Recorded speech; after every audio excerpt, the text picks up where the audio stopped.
Hello,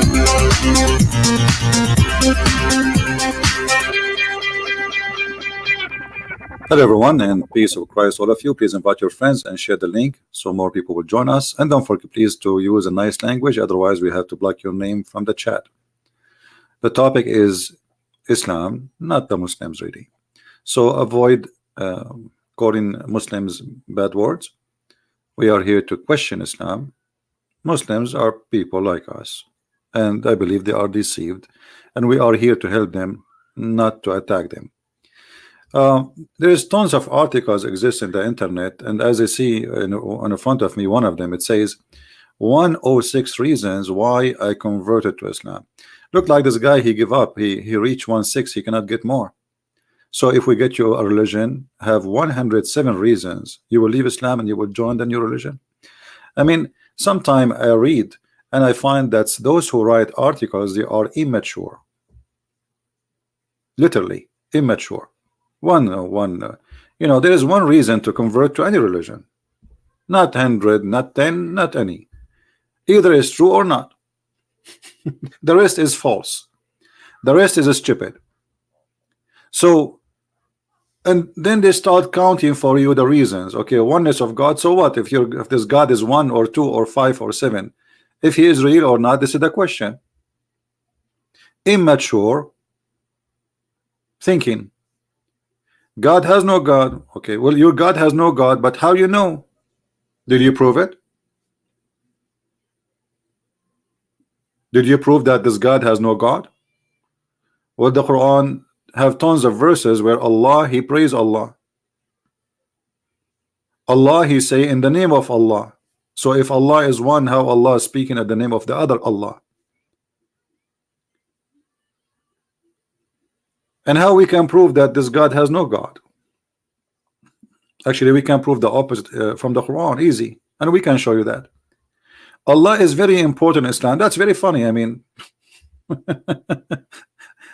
if Allah is not very important in Islam, so who's going to be important? I forgot. Muhammad is more important in Islam from Allah. If a person insulted Allah, he will be forgiven. He will be given 3 days to repent. But if he insulted the Prophet, he must be executed. So Allah come as number 2 as important after Muhammad. Allah, there is here is me when I call him. I don't see, so I don't know how this is work for you.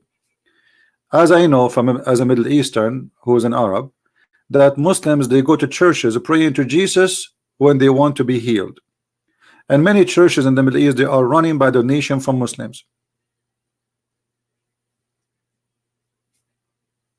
Allah, he hear no one. Actually, there's a hadith confirmed that Allah is deaf. Let me show you. Don't tell me that you know more than your prophet. Your prophet, he said that Allah, he come every day in the 3rd part of the night. Every day.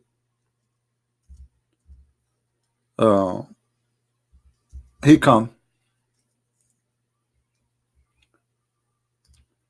Let me make it more clear for you in case the text is not clear. And this is a very authentic hadith, as you see. This is a very authentic hadith. Our Lord, who is talking, Muhammad, the exalted, descend every night to the lowest heaven when 1/3 of the later part of the night is left, and he says, who supplicates me so that I may answer him? Who asks me so that I may give him?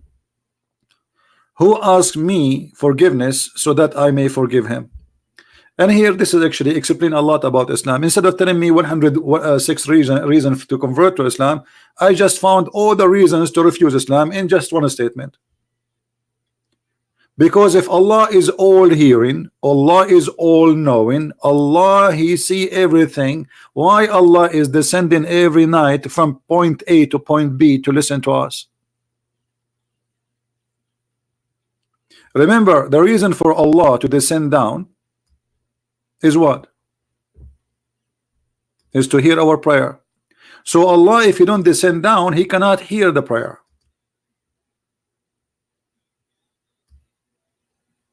Do you see it? He descend for a reason. What he descend for? He descend so he can hear you. Who supplicate to me? Which means he will not be able to know who supplicate to him unless he descend. So I found a very clear reason to reject Islam and God as God. Because what kind of God he need to step down? Let us say, let us make it simple for those who they are not understanding what I'm trying to say to you. According to Muslims, Allah, he live in 7 floors building, in the top of 7 floor buildings. So this is a floor number 1, this is a floor number 2, 3, 4, 5, 6, and we are in the we are under the lower one, which is number 7. So Allah is here. Where is Allah? Is here. This is Allah. All right. Allah, in order to hear you, according to Muhammad, he have to go. He have to go. It's not a choice. It's not like he have to go in order to listen to you and to hear you all the way to the lowest level. So he have to cross 7 skies every night to go down so he can hear you praying to him. You see, I said nothing. Muhammad, he get his God busted. It's not me. If Allah is God, if Allah is all knowing, if Allah is all hearing, he cannot hear, he can hear me without going anywhere.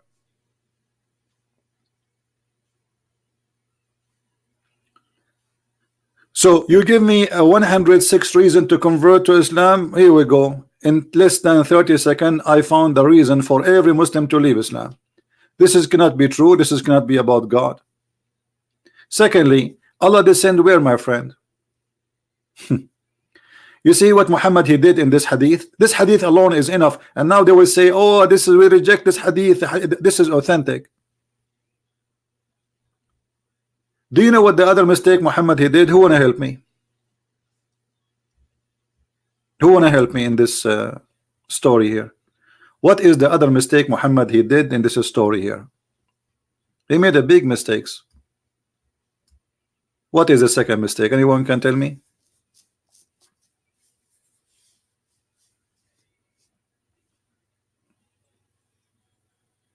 Anyone knows? What is the second mistake? It's very clear. Think with me carefully. Additional that Allah is coming down.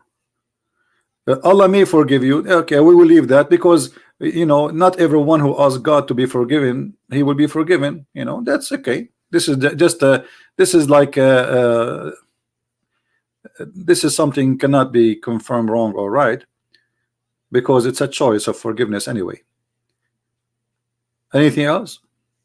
The earth is round. Thank you. So one of our friends here, he gave us the answer. If Allah is coming every day in the 3rd part of the night, all right,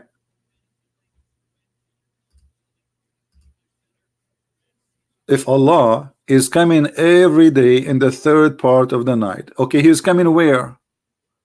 He said descend down. The only way to accept such a statement, if Muhammad believed that the earth is flat and there's only one time Allah he come down, it is in the 3rd part of the night.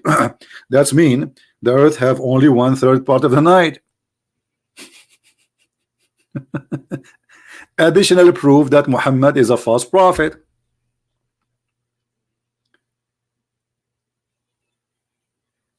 Right? So we did not start even examining the God of Islam when we find a big failure in the idea of this religion. However, I did not start my topic yet. My topic is, who is a Muslim who knows who is Allah? They don't know. The Muslim, they debate you about the nature of your God as a Christian, but they do not know the nature of their God. Have you ever heard of a Muslim he can tell us who is Allah? All what they say to you is God. My friend, I'm not asking you what his job. It's funny. If I say to you who is the eye doctor, you say to me the eye doctor. I'm saying who is he? Do you know who is he? Not his job. So who is Allah? They say to you he is the creator. Well, that's very easy to prove that can't be true. Because have you ever heard of a God he do not know simple things about this world?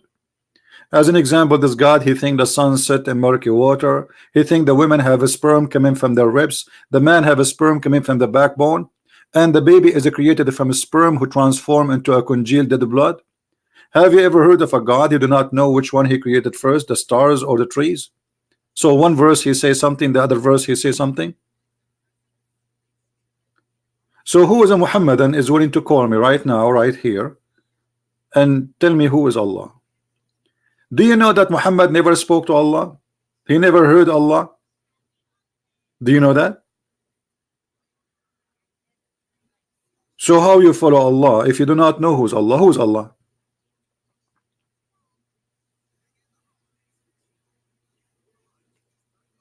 Didn't know. And I'm not questioning the name right now because even the name itself is a theft.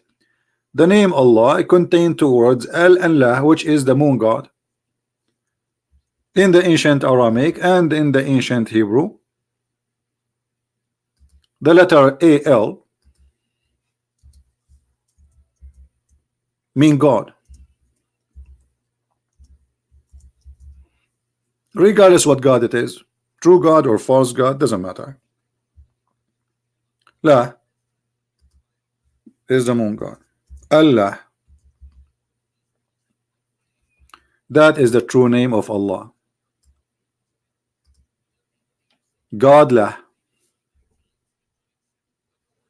and it's a name stolen from the Aramaic people, and the Muslims, they have no idea.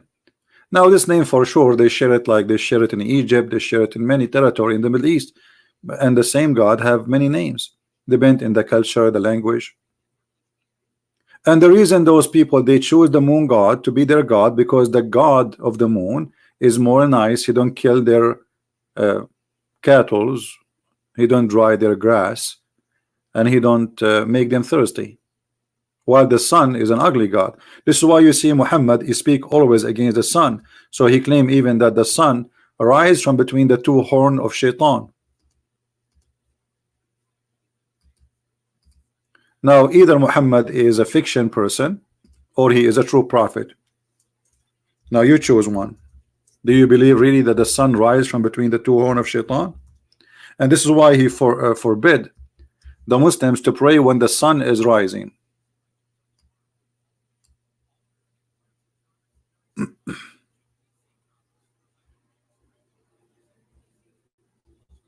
All of those statement is against the sun.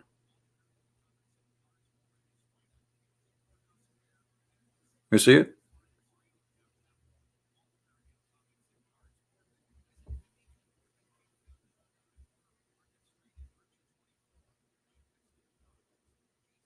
All those statement is coming from people who hate the God of the sun, who worship the God of the moon. And Muhammad he is adopting all the pagan lifestyle and belief before him.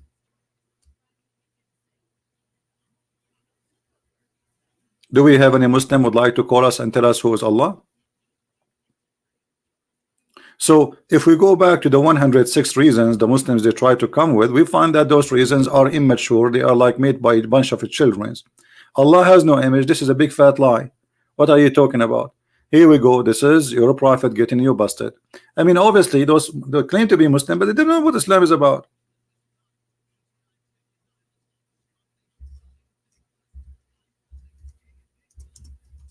Who said to you that Allah has no image?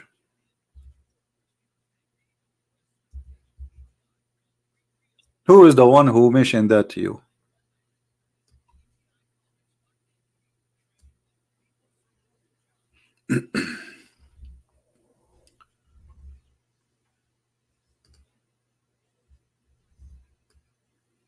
Muhammad is copying a verse from the Bible where it says that God he created Adam in his image, word by word.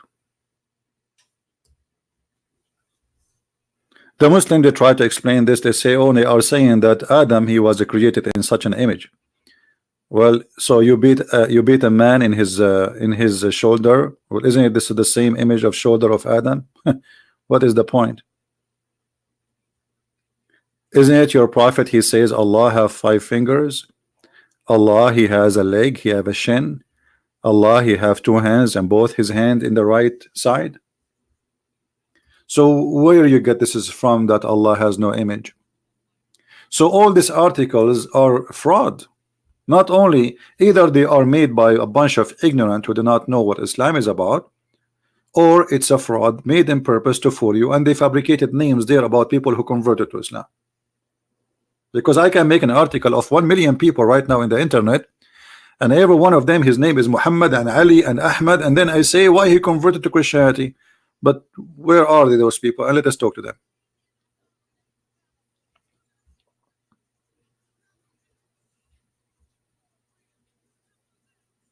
So now, who is a Muhammadan would like to call us and tell us who is Allah?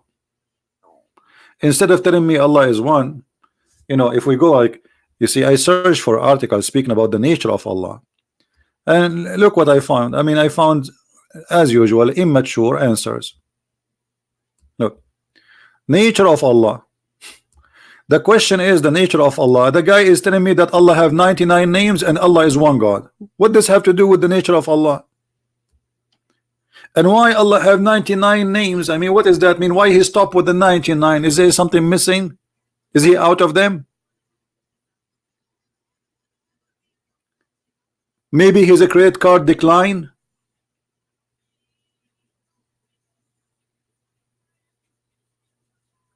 Where is the answer? Where is the nature of Allah? The nature of Allah. Islam is based in monotheism, and this is very much questionable, because you Muslims, you claim that you worship one God, but you associate the name of your God with the name of your prophet. When you say Shahada, what is the Shahada? Witnessing in Arabic. What do you witness? You witness for Allah and Muhammad. You associate the name of God with the name of a man. So how you claim that you are a monotheist?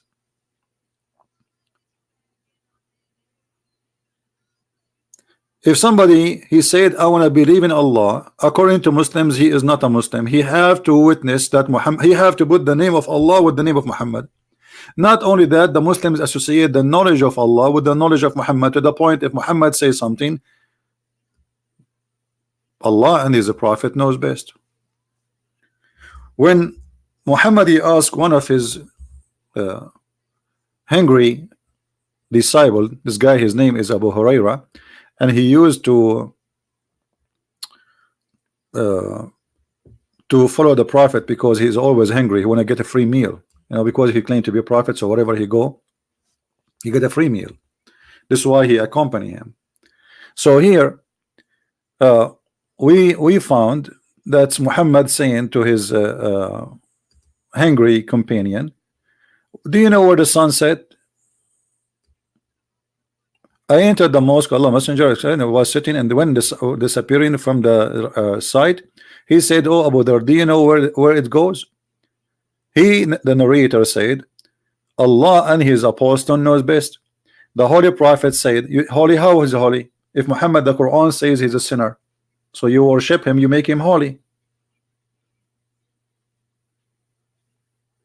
How you say he's holy?" I can let it go and say, okay, maybe this is like hypocrisy statement, praising a man, making him holy. The Quran confirmed that Muhammad is a sinner, and not only that, Allah will forgive his past sin and the one to come. If we go in the Quran, in the yellow pages of Muhammad, we will find the following. You see, everything we say here, it's proven, and we don't make things up.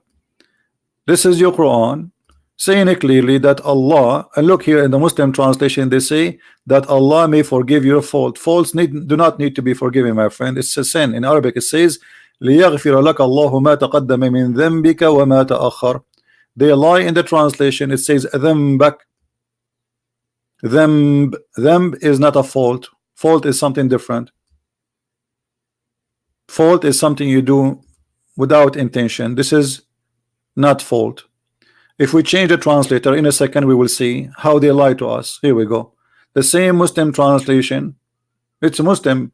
Why Muslim translation says sin and the other one says fault? Because it depends how hypocrite you are, the translator. Here you will see that Allah is saying, and this is proving that Allah cannot be Allah if he is God. that Allah may forgive thee. Okay, if Allah is the one speaking about forgiveness, why he is saying me, may? And what kind of Allah he forgive the past and the coming sin? Is that a license for sin? Yes. And this is unethical. You see, the Muslim, they say to you and lying that the Christian believe that they believe in Jesus, that's it, they are saved, doesn't matter how much sin they do. Well, this is not really true. What Jesus said, he forgive us if we believe and we repent. This is why he said, not everyone says to me, Lord, Lord, will enter the kingdom of my Father, but the one who do his will. So you say to him, Lord, Lord, from now until tomorrow, and from now until the coming century, but you do not do his will, which is fighting sin, repenting, and changing your life, then you are a fake Christian. And Jesus said, from their fruits you shall know them. I know my sheep and my sheep know me. Here we see the opposite. Muhammad, he have a license for sin, and Allah saying that he may forgive him. And the funny, he is not saying may Allah forgive him, he says that Allah may forgive thee. So who is the one is talking? If Allah is one and Allah is the only God, then Allah, he say may Allah forgive your sin. Well, it sounds like there's Allah speaking about another Allah.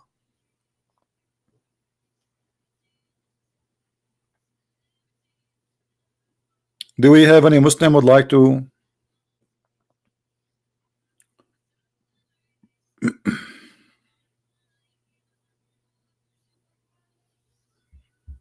call us?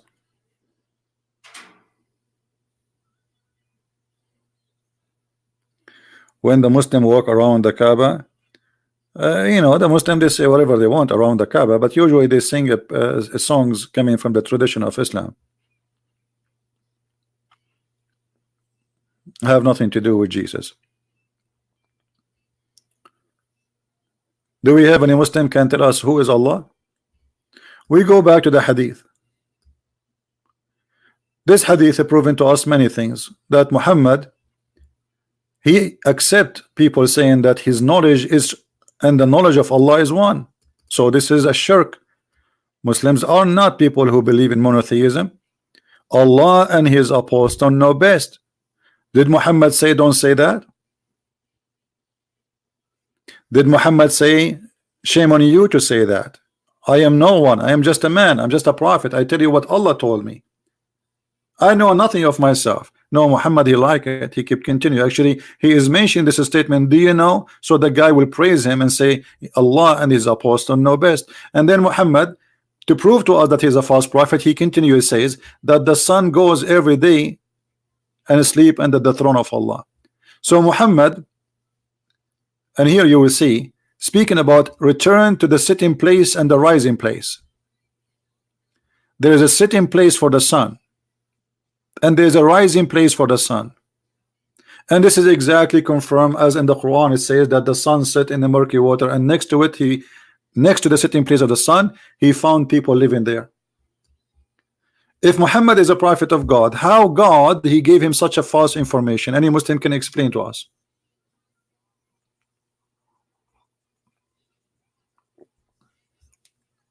Anyone?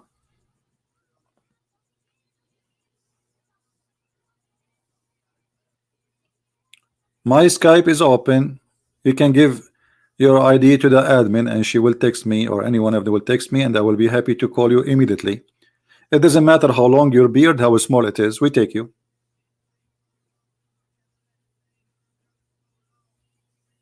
Anyone? So when they try to understand what the Muslims worship, we find that there's nothing worshiping there. I mean, this is a bunch of stories, and those stories full of fictions and full of lies. What sun sitting in murky water, and what the sun goes every day to bow down under the throne of Allah. I mean, do you know how many suns there is in this galaxies? What sun? Sun is nothing. Sun is the sun compared to this universe is the same as like a piece of charcoal. It's burning. So this is what the sun do every day, go under the throne of Allah. And this is the explanation of Muhammad of the sunset.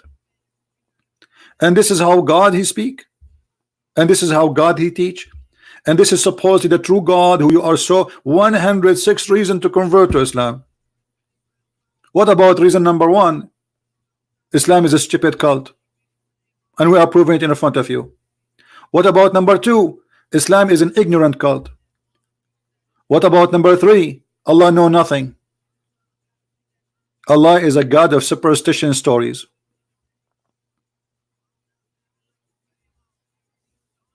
So all those articles proving to us that Islam is false cult.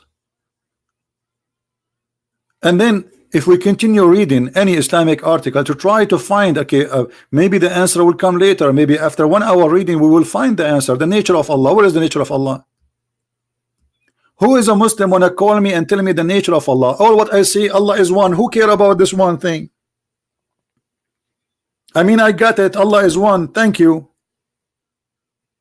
And by the way, the verse they are quoting for us doesn't say Allah is one. It says one of, because the word in Arabic here is ahad, and the word ahad mean in Arabic one of, not one. So if Allah he chose the word, obviously Allah he don't speak good Arabic. But let me tell you what happened. Muhammad was quoting the Jews. O Israel, your God is Echad. Echad. This is the word ahad. They have even the same pronunciation. Echad is unification, is not one as number. So when the Quran he chose that word, copying the Jews, he proved to us again that the one who is making the Quran is a thief, and he is trying to adopt the God of the Jews. But this is not will not make him, as they claim, one person. That will make him one of many, because the one you choose is ahad. The word ahad in Arabic is different from the word wahid. You see, if I go right now to the Quran and I type the word ahad, actually let me do this. I will go to chapter 112 in front of your eyes, and I will copy the word as it is. The word they keep saying to us, ahad. I will copy it. Be my witness. Copy, and I will paste in the search engine. Exactly the same word, and look what we will find. All those coming as one off. Do you see it? وَمَا يُعَلِّمَانِ مِنْ أَحَدٍ, and they teach none of. وَلَا نُفَرِّقُ بَيْنَ أَحَدٍ, and we don't differentiate between any of.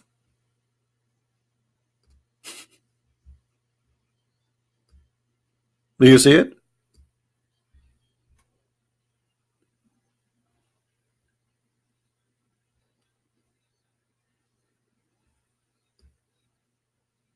We make no distinguish between any of. This is what ahad mean.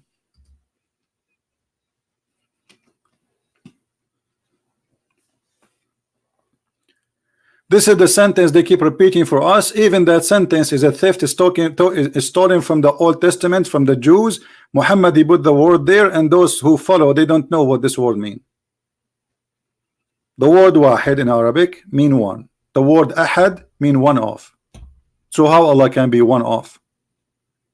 So even that one, they get it wrong. In different verse in the Quran, the author of the Quran, Muhammad, they made another mistake.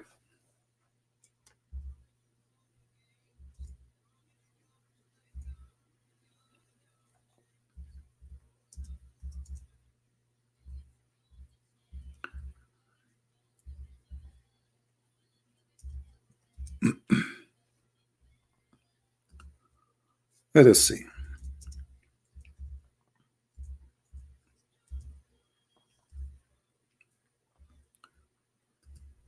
Allah he said in the Quran,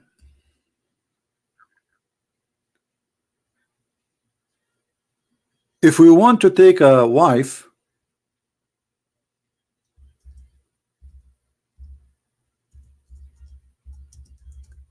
we will take it from ourselves.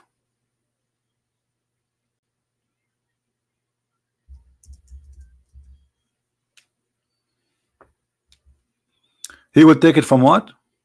From ourselves.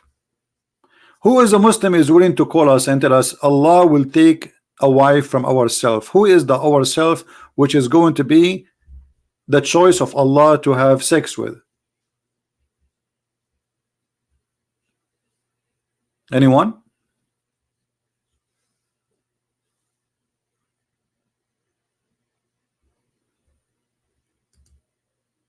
Any Muslim? And why we don't see the Muslims who want to call us and prove us wrong and get us busted? You know, feel free. I mean, all what you need to do, just make a phone call, show everybody that this guy, he do not know what he's talking about.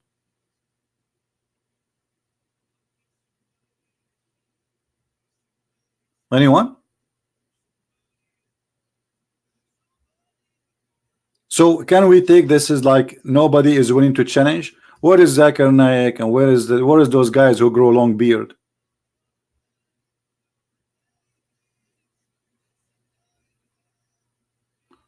Every single verse in the Quran is a disaster.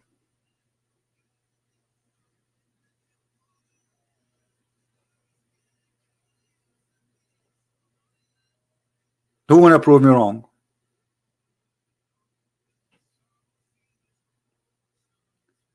If we go back to the Muslims, you see, just forget about Muslims article. Let me summarize Islam for you, my friends and my brothers and sisters. What Islam? Islam is a religion.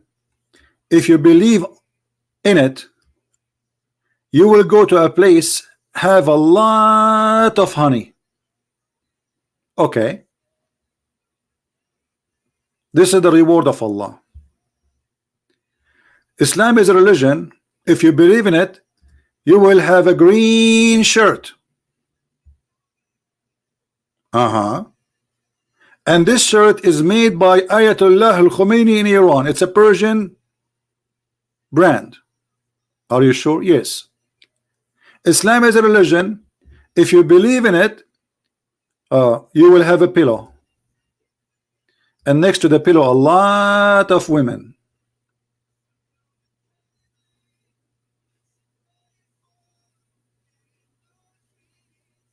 Am I lying?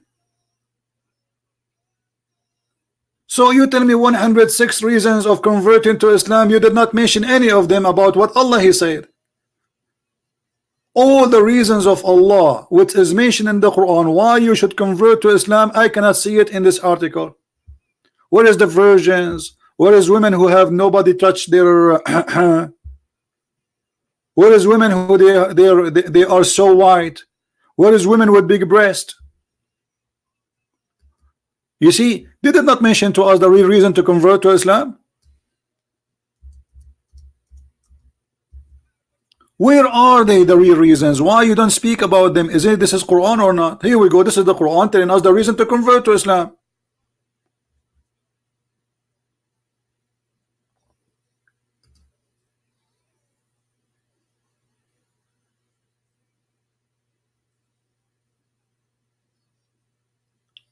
So you notice right away that they are lying to us. I mean, what kind of God He promised me that I will have women with big boobs?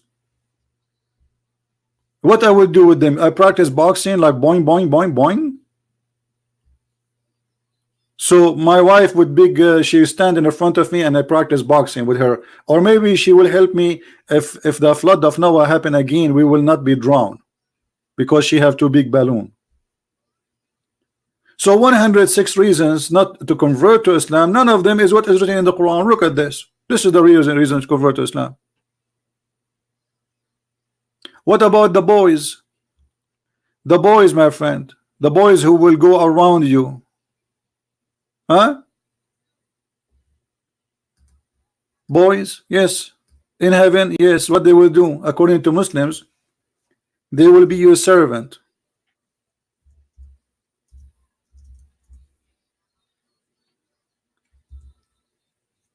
They will be what? They will be your servant.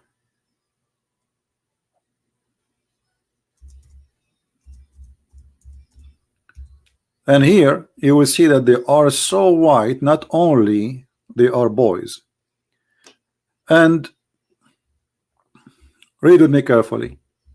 This is the reasons to convert to Islam. Allah, He count reason number one, count number two, number three. Why you are lying to us? My friend, you will be lying in the couches. All my life I'm dreaming to get a couch. Actually, I'm thinking now, if finally I get some saving, I'm going to buy a couch. And brother, Allah, He promised us we will be reclining and we will see each other face to face. You believe it? It's a miracle. So now we have a couch, and then we are sitting face to face, and then around us will be boys, and those boys, they will go around us serving us with cups full of wine and ginger. And the brother, you will not get drunk, and the brother, the boys will not bleed, and the brother, you will eat a fruit you prefer, and the brother, the buffet have only bird meat, no fish, no shrimp, sorry. And then in the top of that, brother, women who they are called hur, and they are so white.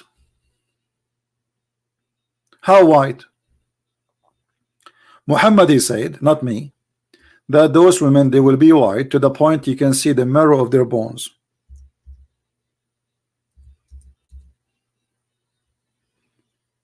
Do you see it? Reasons to convert to Islam, those are the reasons. This is why the Mujahideen, they want to join Al-Qaeda and ISIS, not because they love Allah. They are going there, they want to have sex. This is the truth. And what kind of women those women are? Women who they are so white, because Muhammad, he knew the Arab, they are obsessed with the white color, they are racist. He knew what his people like, so he promised them false promises about women who they are so white to the point you can see the marrow of their bones. And don't take me wrong, women who you can see the marrow of their bones, they are very beautiful. I mean, imagine you have a wife like this,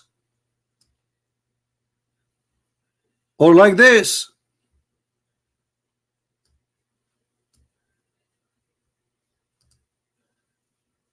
or like that, or like this one. I mean, who can resist this? Nobody. Brother, we cannot resist this. This is so beautiful. So you count for me all the reasons to convert to Islam except the real reasons. Giving me all kind of fiction, false statement have nothing to do with what Islam is about. Why? Because you do not know what Islam is about. And all those articles are written for a bunch of ignorant who do not know what Islam is. But you cannot do that with me.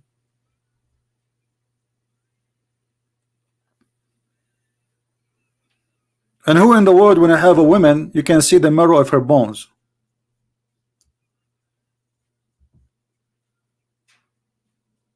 I mean, what is this?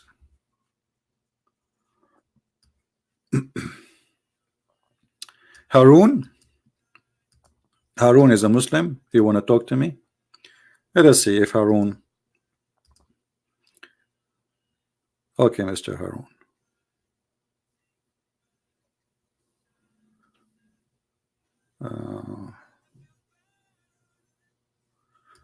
Well, I hope you are not playing games, because if you are, I will block you.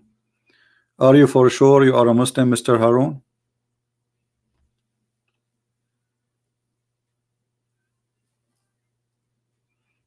Okay, let us give you a call.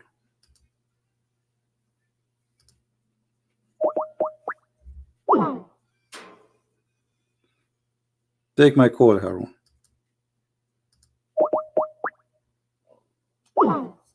It says you are not online.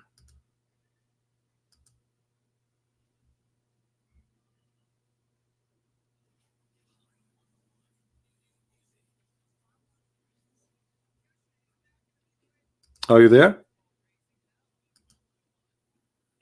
I will give you 2 minutes more to come online and call me, otherwise I will block your name. So as you see, they don't know who's Allah, they don't know what Islam is about. Islam is just a silly cult. And what kind of God he promised me women with big breast? And what kind of a God he promised me a green t-shirt and a pillow? That's what God is about. And then when we ask them who is Allah, they don't know. Or what they give us a very funny stories like Allah is one. Who care if he's 1 or 10? If Allah is 1, if Allah is 10, if Allah is 1,000, that will not change the fact if he is true or not. Prove to me that who is Allah. Tell me who's Allah. You say to me Allah is the creator. How Allah is the creator and he says such a silly thing? He think the sun set in the murky water. He think the sun come from between the two horns of shaitan. He think that the sperm is coming from the backbone of the man.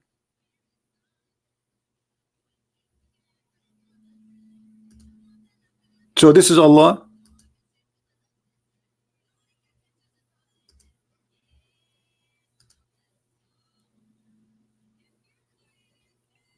Okay, let me block this Moil, whatever his name. He sent me his account to call him. He did not come online. Okay, we have another one. Let us hope he is a Muslim.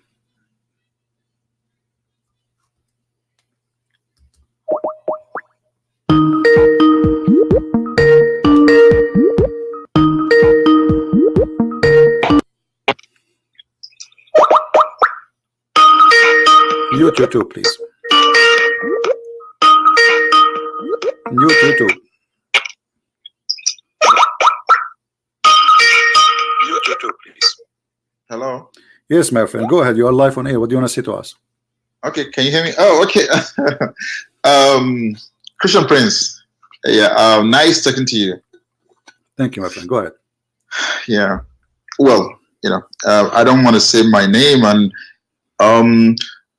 I came through your, I came through to your channel through Apostate Prophet. So yeah, and I'm a Muslim actually. All right. But I have my doubts. I have so many doubts.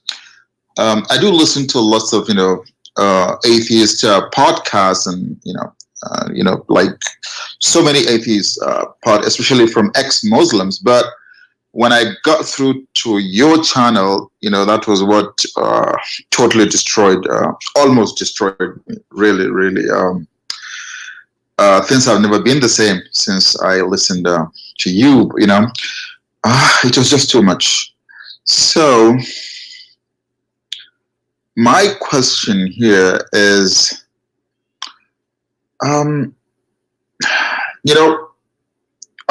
will give you a background story so that you can understand where I'm coming from very well. All right. Right? Are you listening to me? I'm listening, my friend. When I started having my doubts was, I don't know do you know about Sudan, the Darfur problem? Yeah. Yeah. So that was when I started having my doubts. I was like, okay, these are Arab Muslims killing other black Muslims in the same country, and all the sheikhs and all the big mosques in Saudi Arabia and all these big Muslims, nobody ever come out to condemn it. I mean, this were people being hacked to death, being raped, being killed, children. It was so crazy. Only George Clooney and his wife Amal Clooney, only Christians, were coming to help these people. So I was wondering what's going on. I thought that, okay, maybe Islam doesn't have this tradition or culture of human rights, and so I was still waiting that something will happen. That was when I started having my doubts, and I started reading all these other contrarian ideas about what is going on. Why would a religion that always talks about compassion, about rahma, and all these things, why? So that was when I started so in the end, I got introduced to a guy who told me that, that is all Sunni Muslim. But when you go to Shia Muslim, Shia Islam is the right Islam. You know, everything is good and dandy. But I still have my doubts. I say, you know, I'm struggling. I have to, because okay, I come from a Muslim country, and Islam has been part of my tradition right from when I was a kid. So what I'm thinking of becoming maybe Shiite Islam will be a lot more better, you know. So those are the struggles I've been having. Anytime I listen to you, I was like, it's like it seems so unreal. You know, I keep wondering where is all these things? Why is it that nobody ever talks about them? You know, yeah. So I have a lot of struggle. Yeah. So now you are thinking that Shia is a way, like somehow maybe better than the Sunni teaching, correct? Yeah. You know, because you know what my friend told me is that he said the Sunni people are racist. He said, okay, where is all the hadith by Bilal? He said Bilal has so many hadith. He said, but they hide all the hadith of Bilal because Bilal is black. So. But he said in Shiite Islam they really you know, recognize. Although I don't know much about Shiite Islam, but he said in Shiite Islam Bilal is respected and all that. Well, so that is where I am now. But yeah, it's been struggle every day. Anytime I listen to you, my brain just goes into overdrive, and sometimes I can't sleep. You know. Right. Yeah. Here we go. This is the Shia. You see, I don't talk about Shia usually. I will put it for you on the screen. I don't know. You are from Sudan, so I'm assuming that you know Arabic. So here, yeah, I know Arabic. Yeah, a little bit. Yeah. Okay, that's wonderful. So now here, I will show you what the Shia believe about you as a black person. Here, this is the book, Jamo Ahadith al-Shia, Al-Sayyid al-Burduraji, volume number 20, sorry, page number 93. And this is exists in many books. It's not only in one book. I just like let us say the one come to my hand right now. Okay. Babu karahati munakahati zinj. Do you understand what is that saying? Yeah, zinj is the black people. Yeah. Why it's hated to marry from a black? The word they are saying zinj, which means you know, the color. Okay, yeah. Babu karahati manakihat zinj. Correct. And والخزر والخوز والسند والهند والقند والنبط والkurd, and it is accursed by the Prophet of Allah. All right. So which book is this? There's many books. We will show you the hadith. Let us go one by one. We will show you. You know. Okay. The hadith. This is all from coming from Ali supposedly. Oh, it says here, yeah, it says coming from the Prophet and reported by Ali supposedly. Okay. He said عن أبي عبد الله عليه السلام قال لا تناكح الزنج, don't marry, or let us say have sex with the black women. With the black. Can you highlight it? Okay. Yeah. And عبد الله عليه السلام قال لا تناكح الزنج. Okay, don't marry a zinj. Yeah. But let me. I'm trying to find the other source. Here they just say don't sleep with black people, but they don't say why. So let me see if we can find the reason. This is the book of Al-Kafi, which is equal to Al-Bukhari. Al-Kafi. Okay. Here we go. Here it says why. This is the book of Al-Sheikh Al-Kilani, Al-Kafi, volume number 5, page number 352. Hadith number 17. And we go down here, it says here. Then they say Ali ibn Ibrahim. Anyway, and then it says من كراهة مناكحة من الأكراد والسودان, specifically Sudan. You are from Sudan, right? Yeah. Okay. You see the word Sudan? You see the word Sudan? Okay. Yeah. Could you highlight it? Because okay. Yeah. So why it is hated مناكحة, to do have sex with Kurdish or people of Sudan or etc. He said إن نكاح الزنج فإنه خلق مشوه. Do you understand? Can you highlight it in nikah hazint? Where is it? Okay, okay. خلق Yeah. مشوه, which mean مشوه, which mean defect creation, ugly. This is what they are saying, not me. Yeah. All right. And here we go. This is the Shia. They told you the Shia is better. Yeah, that's what I was told. Yeah. Yeah. So the Shia are better, and they are saying to you, if you do that, if you marry from them, you will have not only that. Look what he says. If you go down in the hadith, there is tons of hadith. He said that if you have sex with the Kurdish people are kind of a genie, and they are uncovered by Allah, which means you know, they are exposed by Allah. So Kurdish are genie. Here he says, لا تناكحوا الزنج والخزر فإن لهم أرحاما تدل على غير الوفاء. Don't have sex with them, because the womb of their women have no loyalty, you know. And the same for the people of India and people of the Sind. Hind was Sind, okay. And Walqind, Qind, which supposedly I think Qindahar all the way to Afghanistan. So all those people are not good people, but who is left? The only good people are the Arab. Because people in Afghanistan, they are not black, correct? Yeah. Just because from there they are bad, and the Kurdish are not black, but they are genie, and the black, according to the hadith here, they are a defect creation, mushawwah, which means ugly, and not good, bad. I mean, so what is left? And look here, and here he explained here to you what التشوه. الشوه قبح الخلقة وهو مصدر من باب تعب الرجل etc. blah blah blah. So somebody is so ugly man or ugly woman. امرأة شوهاء, which means she is ugly. Yeah, قبيح. Yeah, قبيح. You know, I'm going to use English translation here, so people will not say to me I'm making things up. Hold on, I will translate. I will post the link first to people who they are in the chat. I don't know if I can go through because the link have Arabic. I don't think so. Yeah, it doesn't go. But for sure I can send it to you in Skype. Let me give it to you. You know, in YouTube it didn't go. We can post it later maybe. If we choose translate to English automatically. Yeah. Here we go. Here they translate the word as don't buy from Sudan. Who hated to fight against, but this is not about fight. What fight against? You know, If it must be Nuba, to do nikah, to have sex with the Kurdish and the people of Sudan and others. And then the zinj. Here we go. This is the word was supposed in Negro. You know, zinj. They are created from a defect. The translation here is coming funny, and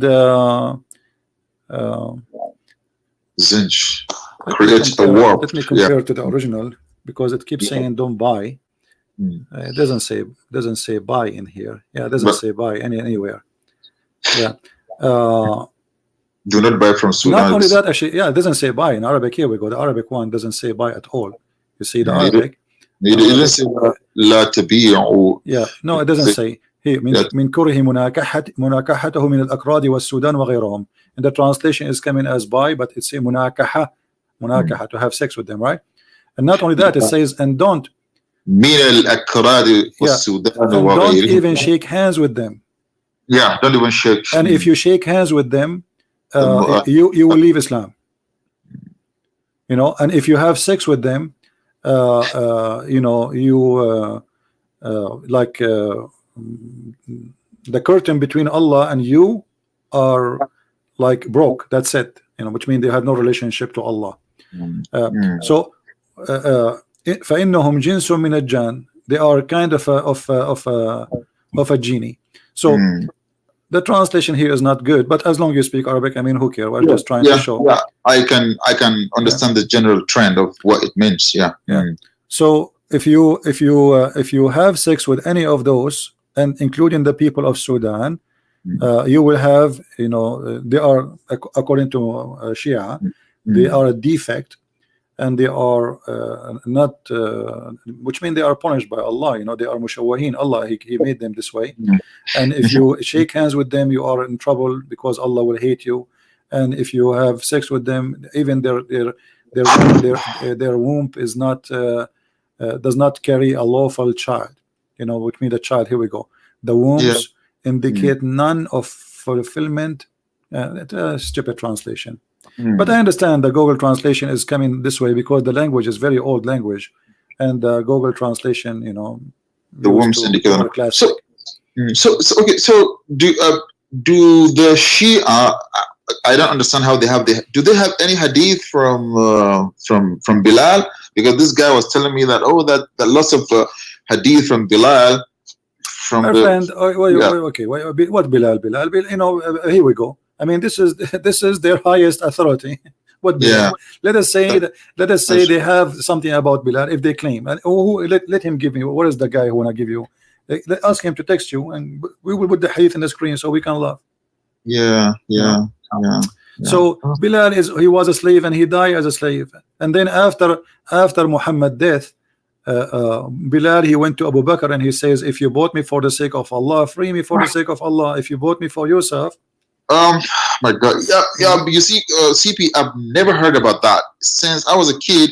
You know, we grew up loving Bilal, so I thought that he was freed immediately. No. If you remember this movie when we were kids, The Messenger, if you remember the made by Al-Qaddafi. Yeah, by that Syrian, you know, when we were kids, that is what we watched during the Eid, right? And we thought that after the Fatih of Mecca, he was freed. He became a free man. He was saying the adhan on the roof of the Kaaba. You know, that's just what we thought. But when you said that even after the death of Muhammad, he was still a slave, you know, that really it crushed me. It totally crushed me. You know, my friend, isn't it the Quran? Let me ask you. Hold on. Forget about Bilal. Isn't it the Quran says? Don't have sex or take wives from non-believers, and having one of the disbeliever Muslims from your slave is better than having a believer, a non-believer free. You know what I'm talking about? If the Quran confirms that Muslims, they own Muslims, who they are slaves, correct? Yes. Okay, so why we need Bilal anyway? You know, I mean, so either the slaves are freed, or they are not. And here we go, the Quran saying, don't have sex with women who they are disbelievers, and having sex with a believer slave is better. You know, with a believing slave, So that means the slave is Muslim but still a slave. Correct. So it's not free. So we have been lied to for too long. We've been lied to for too long. So it's so when they say to you Shia is better, I mean, we are showing you know, we are showing you from the Shia, from the Sunni, and this is the game. You know, the game of you know, like they are better and we are better. Ali is a criminal. He killed thousands of people. You know. Yeah, I'm so disappointed. What do you think? After all those disasters, I mean, now we found that both are the same. There's no different. The Quran confirmed that Muslims, they own, and the reason those slaves, by the way, they became Muslims because they were hoping that they will be freed. You know, they will be treated differently. Yeah. That's all. Yeah, you know, this is big. You know, most Muslims, I have to tell you, I mean, 100% of Muslims, they believe that that Bilal was free. You know, nobody ever, you know, apart from you saying it, nobody will ever tell me that Bilal wasn't a free slave. That was what we all thought. It's all the propaganda that we grew up with, that he was My friend, free. did Muhammad, he receive gifts even as slaves? Maria the Copt, they lie. They say she was his wife. You can go right now, search in Google. You will find the Muslim scholar, they are refuting them, says that Mary the Copt, she never been the wife of the Prophet. She was a gift, a slave gift, and he used to sleep with her.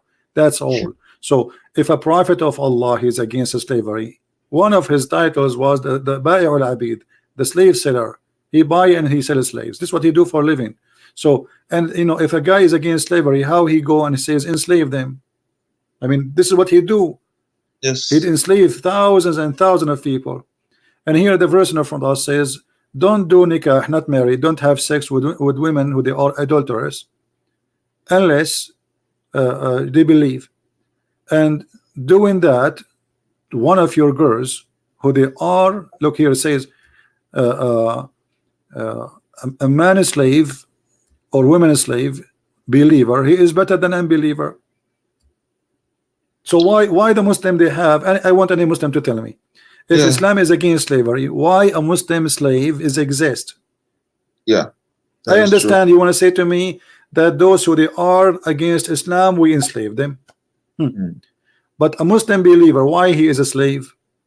Why Muhammad did not say free all the slaves? He did not. Secondly, when the Quran speak about the punishment of murder, which later supposedly abrogated after people start laughing at Muhammad, what he said, al-hurru bil-hurr, free for free. Okay, al-hurru bil-an. Okay, free for free. Yeah. In the law of murder, in the case of murder, free for the free, slave for the slave. I mean, what kind of religion is religion? So if I kill your slave, you kill my slave. So now we have two victims, they are slaves, and the killers are free.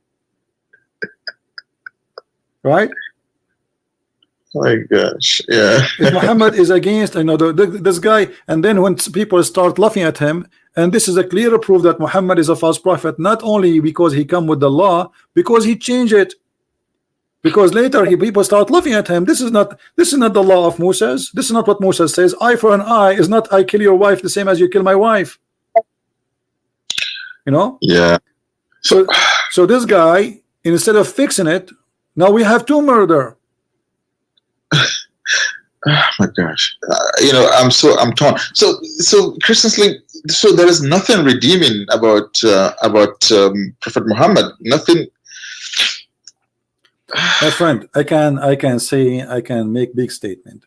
Yeah. So Muslims, they can come, like they have the sermon. Do you know that you heard about the last sermon where Muhammad says there's no difference between black? This is not authentic. Nobody approve it. But because now it's fit for today, why we cannot find it in Sahih Bukhari? Why we cannot find it in Sahih Muslim? Why we cannot find it in any of the 6 Sahih of Hadith? Because it's not accepted. But because this is fit today with their propaganda, every Muslim he published this last ceremony. No, wait. So you mean that the Hijjatul Wada is not in the Hadith? It is in one of the books, which is Muslims. If I quote from there, they will say we don't accept this book. Okay, if you ask them, okay, where we can find Hijjatul Wada? Can we find it in Sahih Bukhari, the statement as they have it about the black and free? Can we find it in Sahih Muslim? If any Muslim can show it to me, I want to learn from you. No. And not only that, isn't it Muhammad who said that the black people, they are created from the right shoulder of the left shoulder of Adam, and they will go to hell? You know this hadith, right? From what? Muhammad said that the black people, they are created from the right shoulder of let me get you the reference of Adam. Oh, I can't believe this. Wow. Yeah. The white people, they create from the right shoulder, and the black people, they are created from the left shoulder. Here we go. This is at-Tirmidhi, hadith number 38, and this is the website of Al-Ilm, Islamic website, 100%.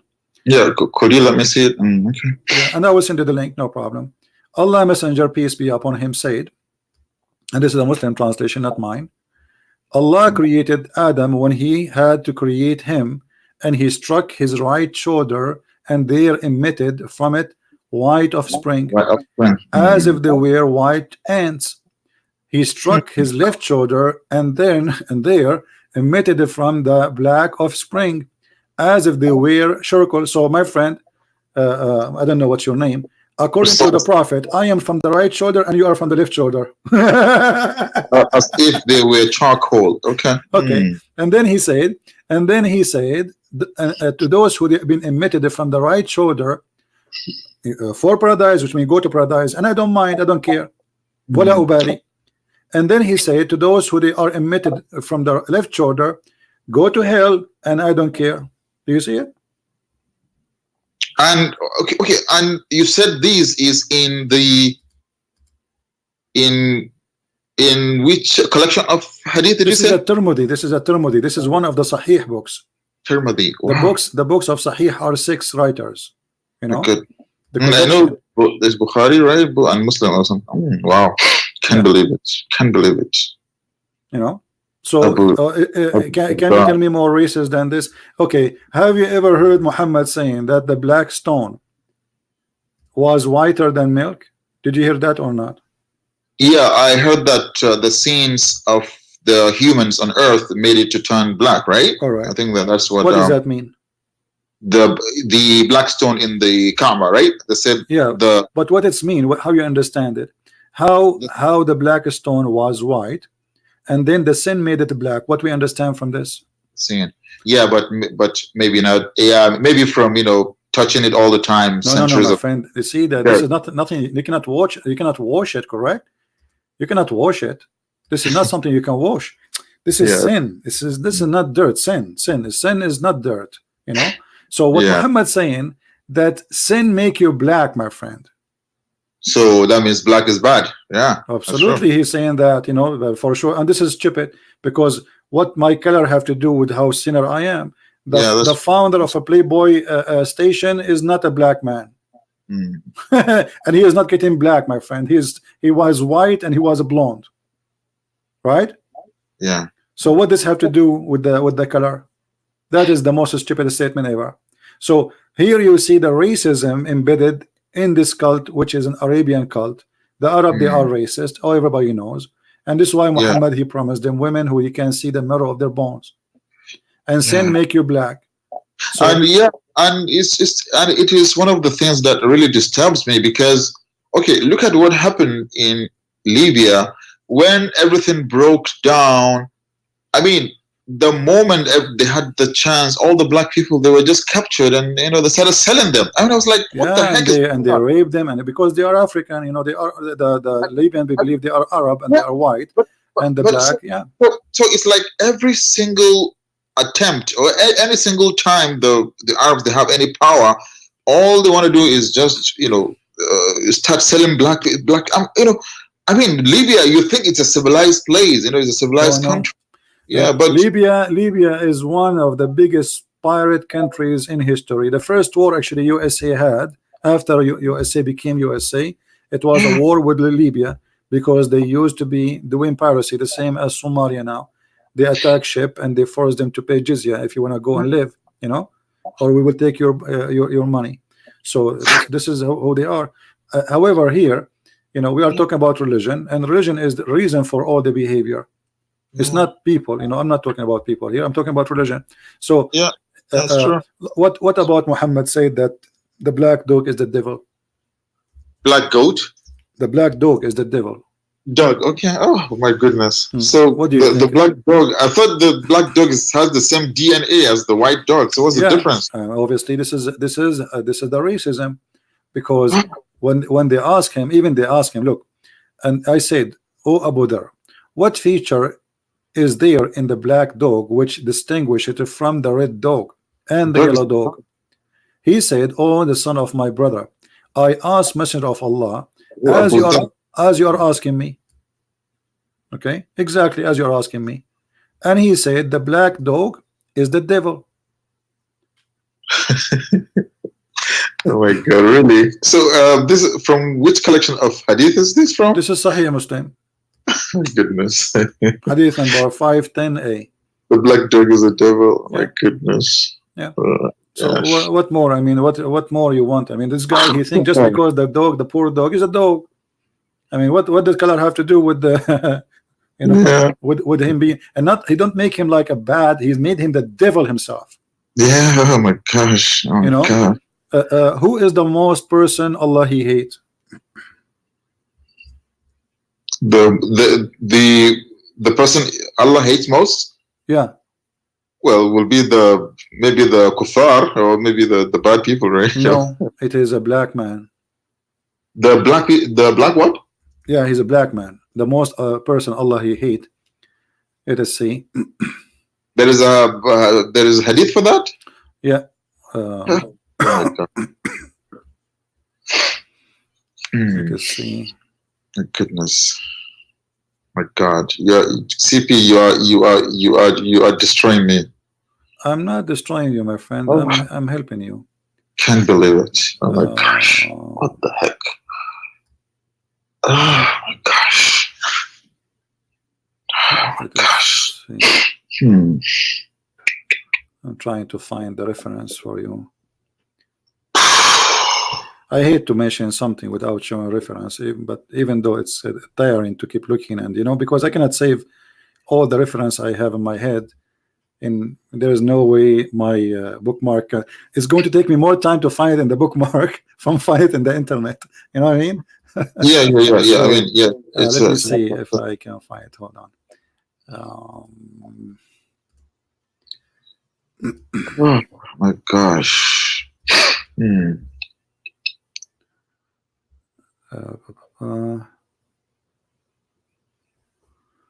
Okay.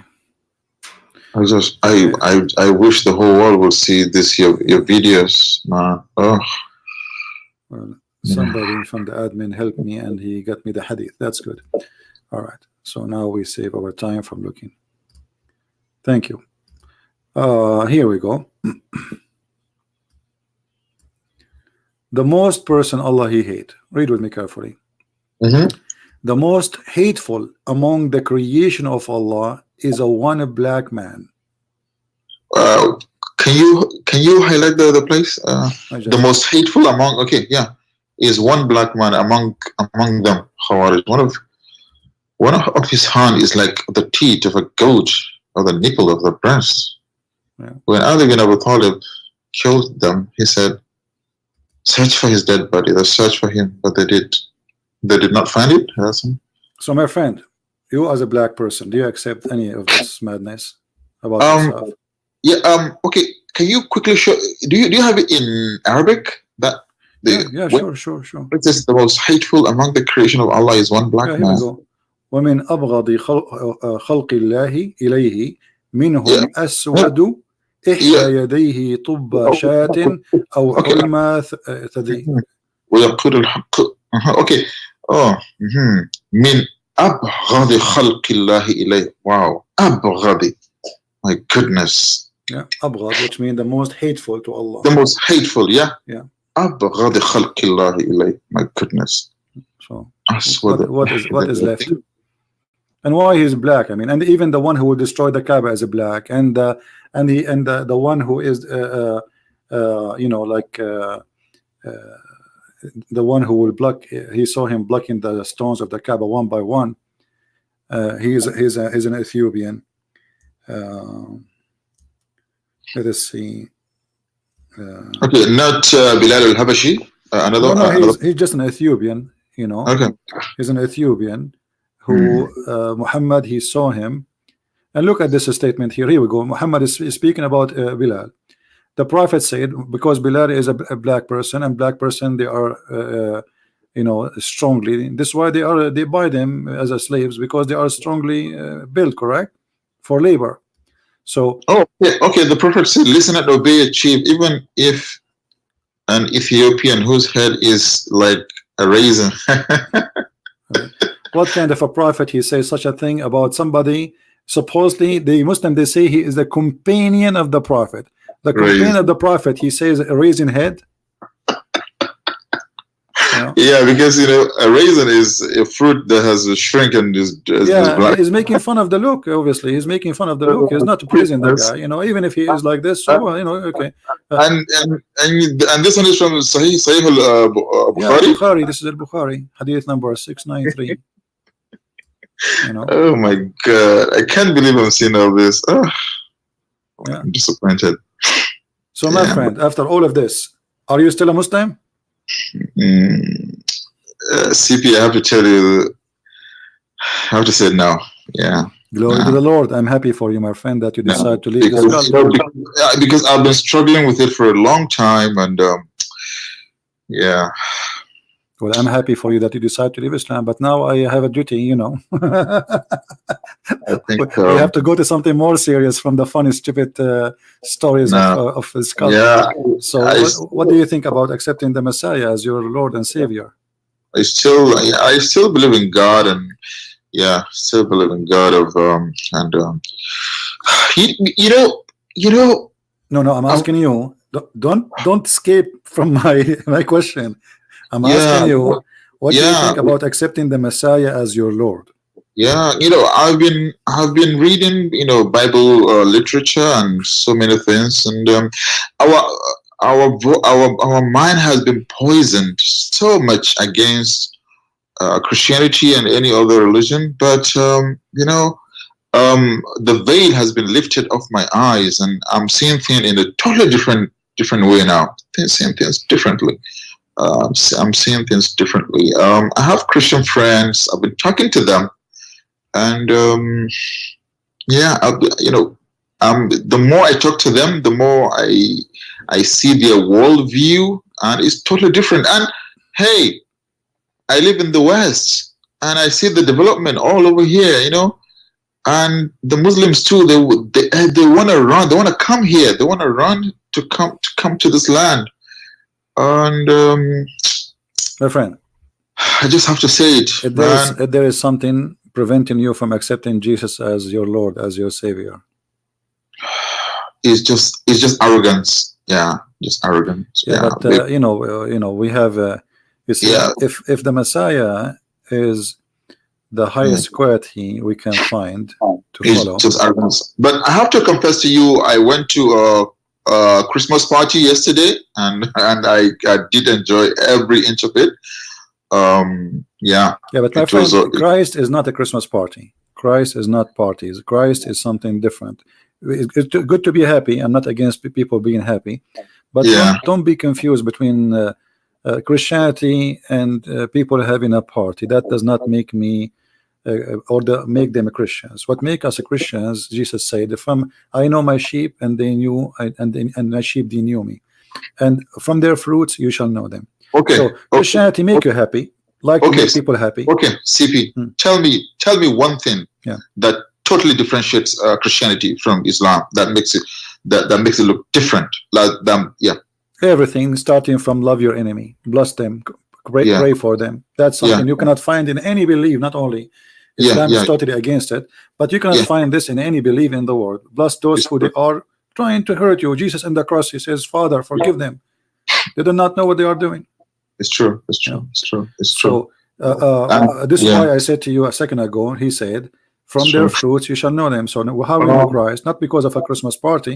We know Christ because of You the see, fruits.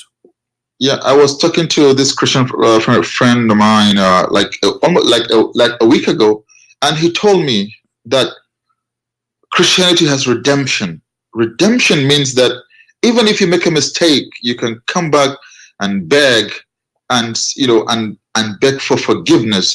In Islam, if you steal, they cut your hand. That means you are branded for life. So Christianity has hope in humanity, and has hope that you can change, that you can become a better person. Islam, they brand you for life. They cut your hand, or they cut your leg, and that means forever. They brand you as a bad person. You can never change. So that really hit me. That was profound to me, to say that, okay, Christianity looks up to you, that there is hope in change.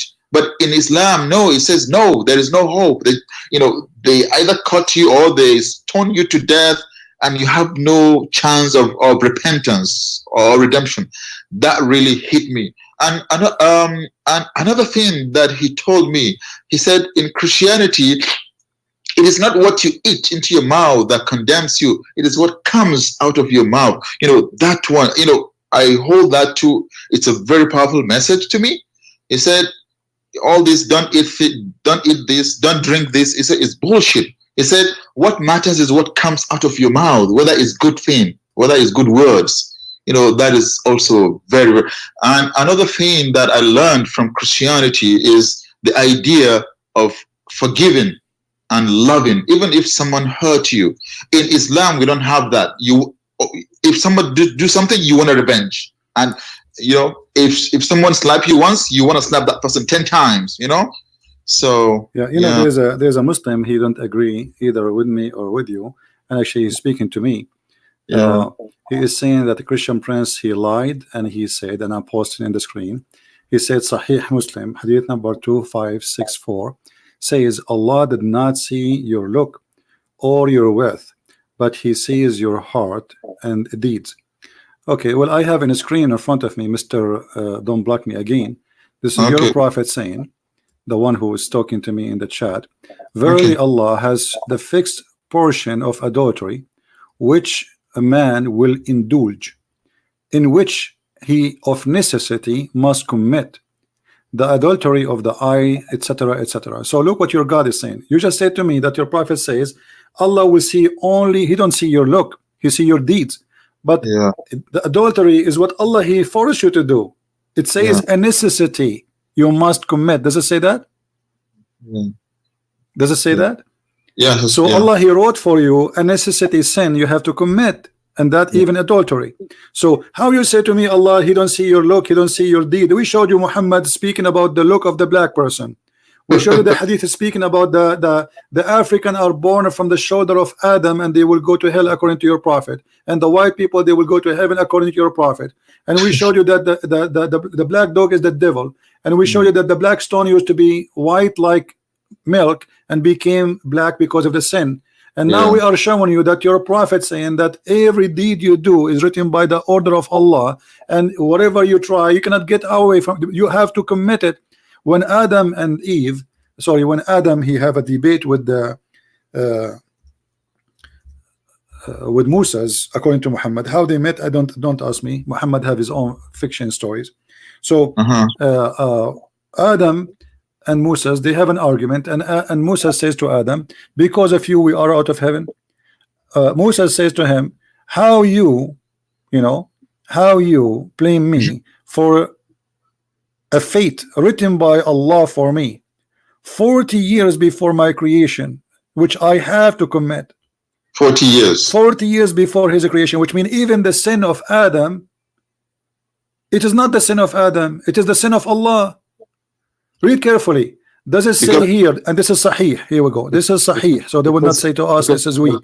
As do you blame me for doing a deed which Allah has decreed that I should do 40 years before he created me? So the guy who says to me, Allah don't look at your look, you don't look at your deed, even your deed is not your deed, it's a stupid cult. So Adam's sin is not a sin of Adam, it's a sin of Allah. Okay, now we need to ask a question. If Allah is the one who make us sin, so why he will punish us and why he will reward us? Yes. Why Adam was kicked out of heaven? He commit no sin, and this is why Adam Moses is confused. As you see, look like here Moses, he believe as a Christians that Adam is the reason for us to go out of heaven. Look, the Muslim here, and Muhammad, by the way, here proved that Muhammad is a false prophet, because Muhammad, he claimed that Moses is a Muslim. So now Moses, after he dies, still he think that Adam is the reason for us to go out of heaven. That's mean Moses is a Christian, he is not a Muslim, because he believe in the original sin. So Moses, he have a disputation with Adam, speaking about, you are our father, you deprived us and caused us to come out of paradise. This is the opinion of Moses about what Adam did. So but Adam said, it's not my fault.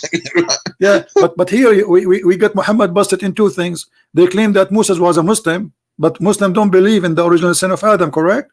Yeah. Okay, but this is Moses after he died. So Moses, he died, but yet he did not understand the original sin concept, and he is a prophet of Allah, and Allah even spoke to him directly, and he wrote the Torah for him by his hand. Yet Allah did not explain to Moses that it's not Adam to blame. what is he didn't explain? Yeah, what's going on? Yeah. This is the most silly statement ever. And the same time, so if you Muslim believe that my fate is written for me before I do anything, and what is written for me I would do, then why will we go to heaven? Why will we go to hell? And in different hadith, Muhammad, he says Doesn't make sense. Yeah. that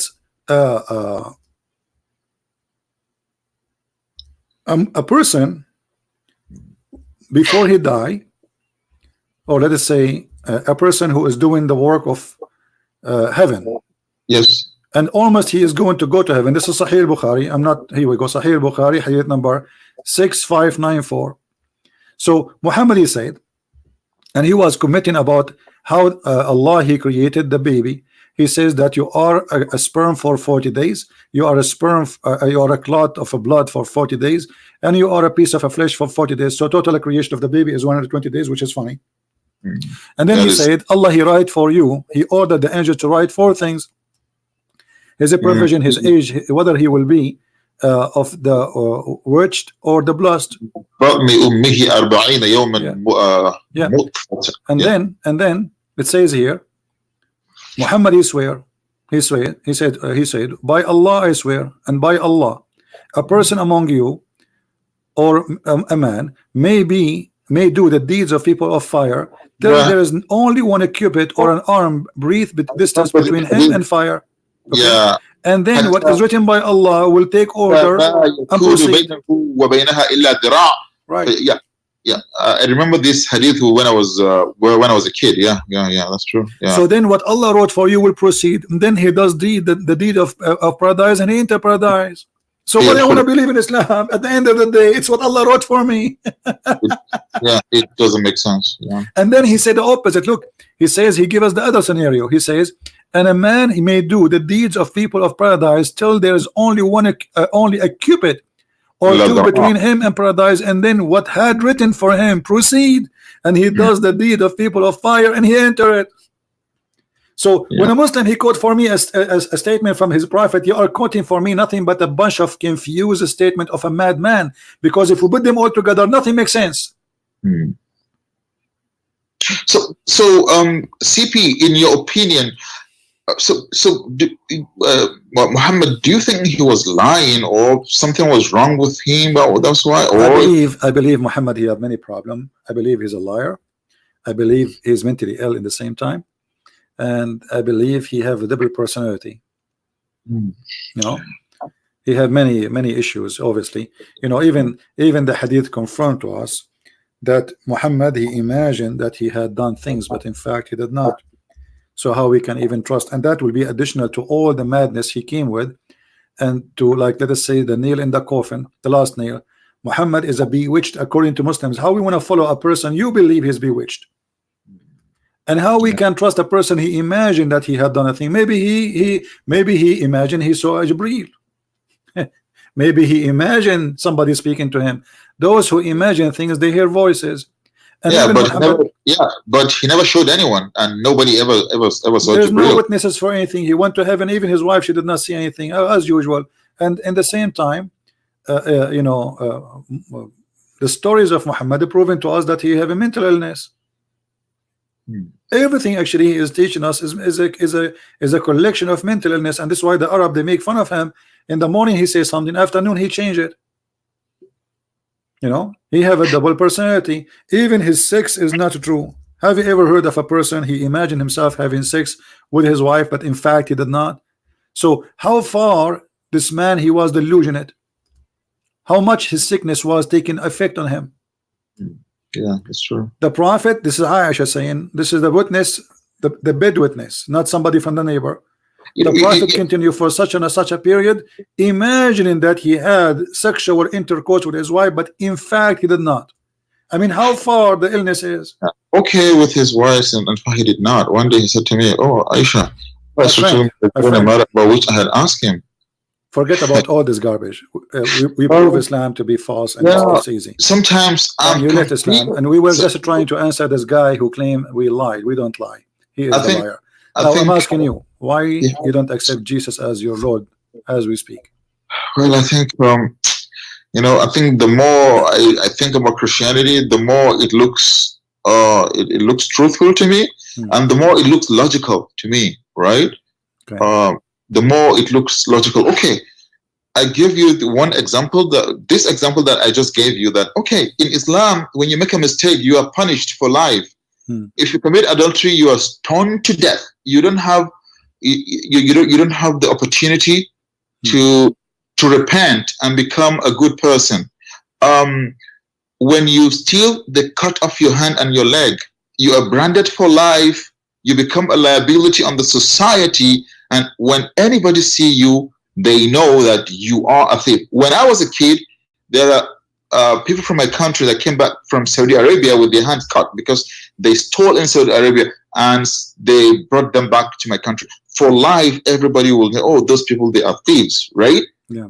But in Christianity, nobody is going to brand you. You have the opportunity to become a good person, to reform yourself. That is very powerful to me. I find it very, very powerful. And in the West, when you look at the prison system in the West, it's called a penitentiary. That means a place where you go and reform yourself. That is okay. If a human being can think of that okay, go to prison and become a better person, then how come God can't think of how to make people better? You know, why cut their hands, cut their legs, brand them for lives that they can't change? Or everybody, when you say, oh, that person, oh, he's a thief, you know. So it looks like Christianity is more logical to me. You know, it makes more sense. Then the idea of love, loving your neighbor, loving everybody near you. Look at what happened during Christmas here. People giving gifts, you know. That makes a lot of sense to me, you know. And apart from that, look at Christian countries. They help a lot of countries. Look, America gives money to every country all over the world. You can, even countries that hate America, America gives them money. Isn't that crazy? And isn't that something? I will talk about the American, they donate the most in the world, actually. Even though they are not really the most rich compared to, there's some Arab, they are extremely rich, but nobody donate as much as the American. Yeah, they donate money, even though these countries, what they give them money, but when they pray, you see, they forget about all of this. Yeah, you see, you made a point that's if somebody he did commit a sin, you cut his hand, right? And Muhammad, he made it, if you steal an egg, you see, and this is the ugly thing about it, because somebody he steal an egg is an hungry person, not a thief. A thief, a real thief, he will not steal an egg, he will steal jewelries. Right?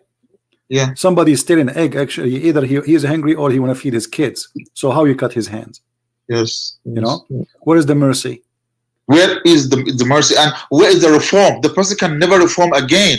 You know, he is branded for life, and he can't walk anymore. Oh, the thief!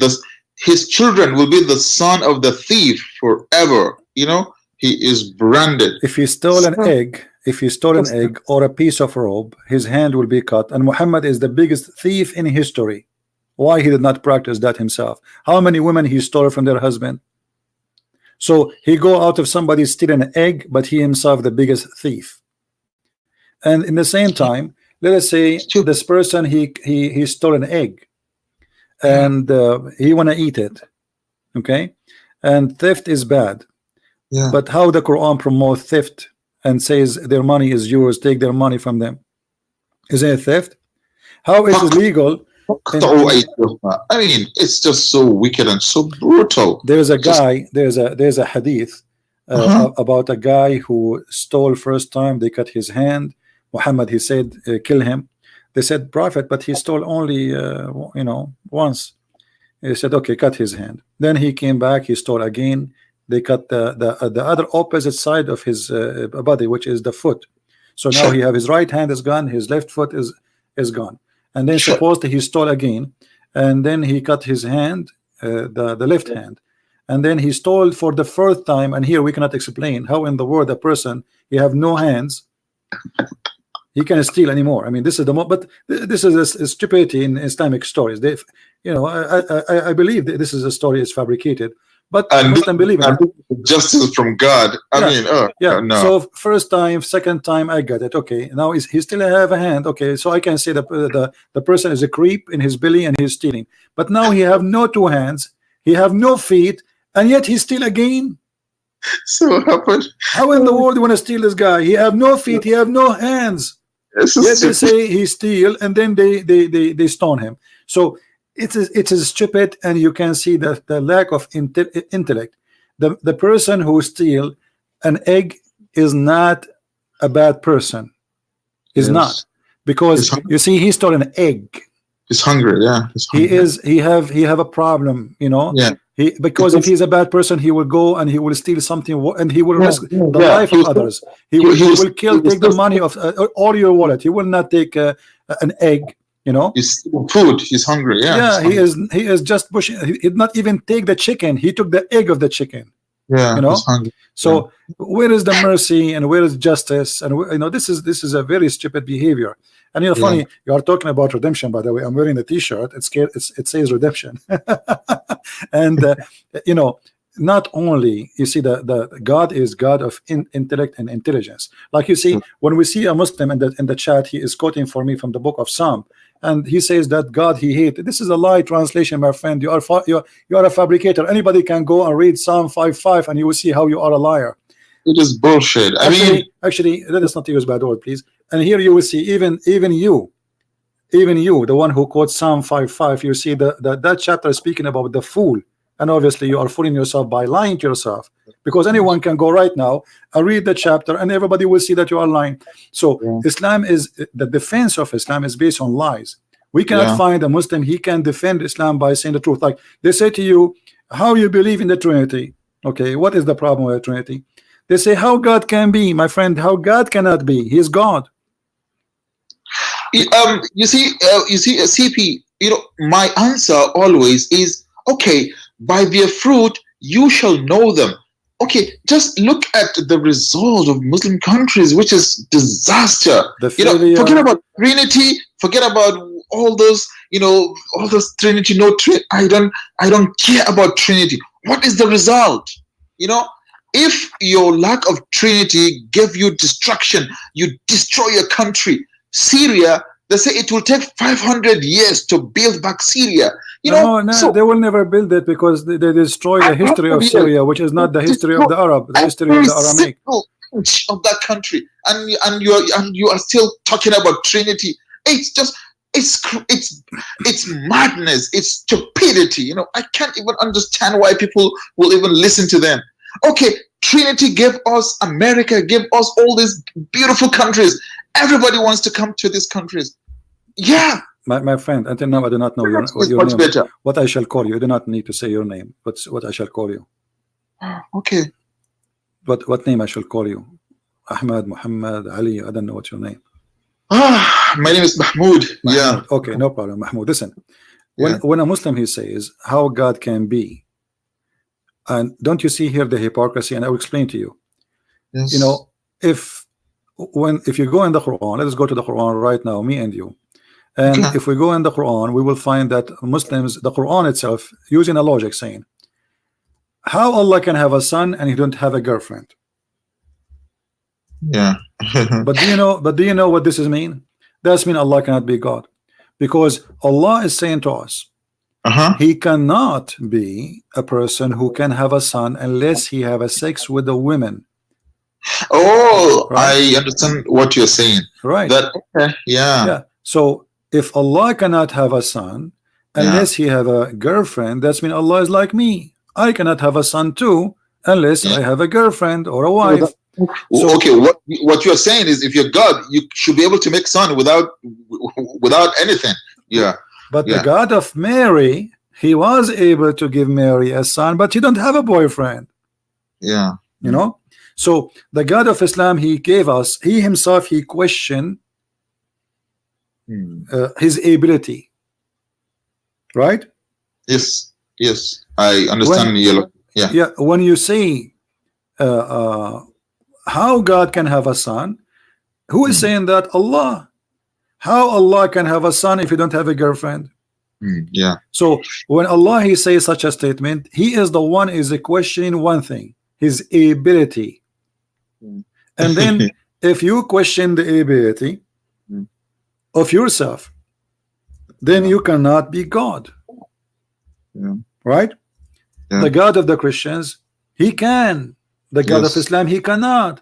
When they say to you, that God, the Quran says, if Allah wants something to be, he say be, and he was. Okay, here Yeah. we go. He is So saying, he kun, is, kun. yeah, Yeah. he is saying, how Allah can have a son, but he don't have a girlfriend? How can he? How can he? Well, I thought he is the Almighty. This is The why, Almighty. yeah, He should use any, he could make anything with anything. Yeah. anything. He do not need a woman. The same as Mary, she have no man, but yet she was able to have a child. Same time, when the Muslims they say to you, how God can be three person but yet one. Yeah. Well, if God cannot be whatever he is, then God cannot be God. You see, you are questioning what? The ability of God. How can he? You see how they contradict themselves? In one hand they say to us, Allah he can do anything, which means God can do anything. But in this, in the same moment, he say how Allah can be three. I need a woman, you know, to make it. Yeah. Well, how he can be three? That is not a question to ask for God, because I can ask all the how you can create the earth, how you can create the heaven, how you can create the stars, how you can create. So either he can or he cannot. So don't call him Almighty. So the logic of Islam prove Allah to be not Almighty God, not only because of a wrong understanding of science, history. He can't even pronounce name correctly. Muhammad, you see, like if you go to the chapter of Al-An'am, Al Imran. I mean, who is Imran? There's nobody. His name is Imran. And he claimed that Mary, her father, is Imran. But the fact, Mary, this is the father of Moses, and this is why later Muhammad he called her, and the Quran called Mary the sister of Aaron. Why? Because Aaron and Moses they have a sister. Her name is Maryam. So even historical mistakes, even science mistakes, even creation mistakes, endless mistakes. In the top of that logic. So you mean that Al Imran doesn't really exist? There's nobody. His name is Imran. Who's Imran? You go to the Old Testament, you will see there's Imran, not Imran.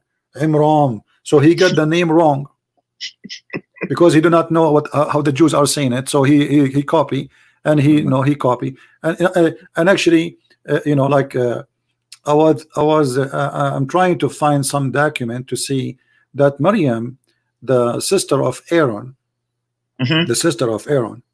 He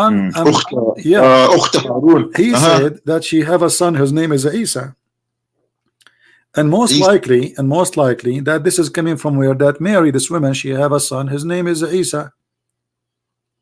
So he's confused. Really? Again?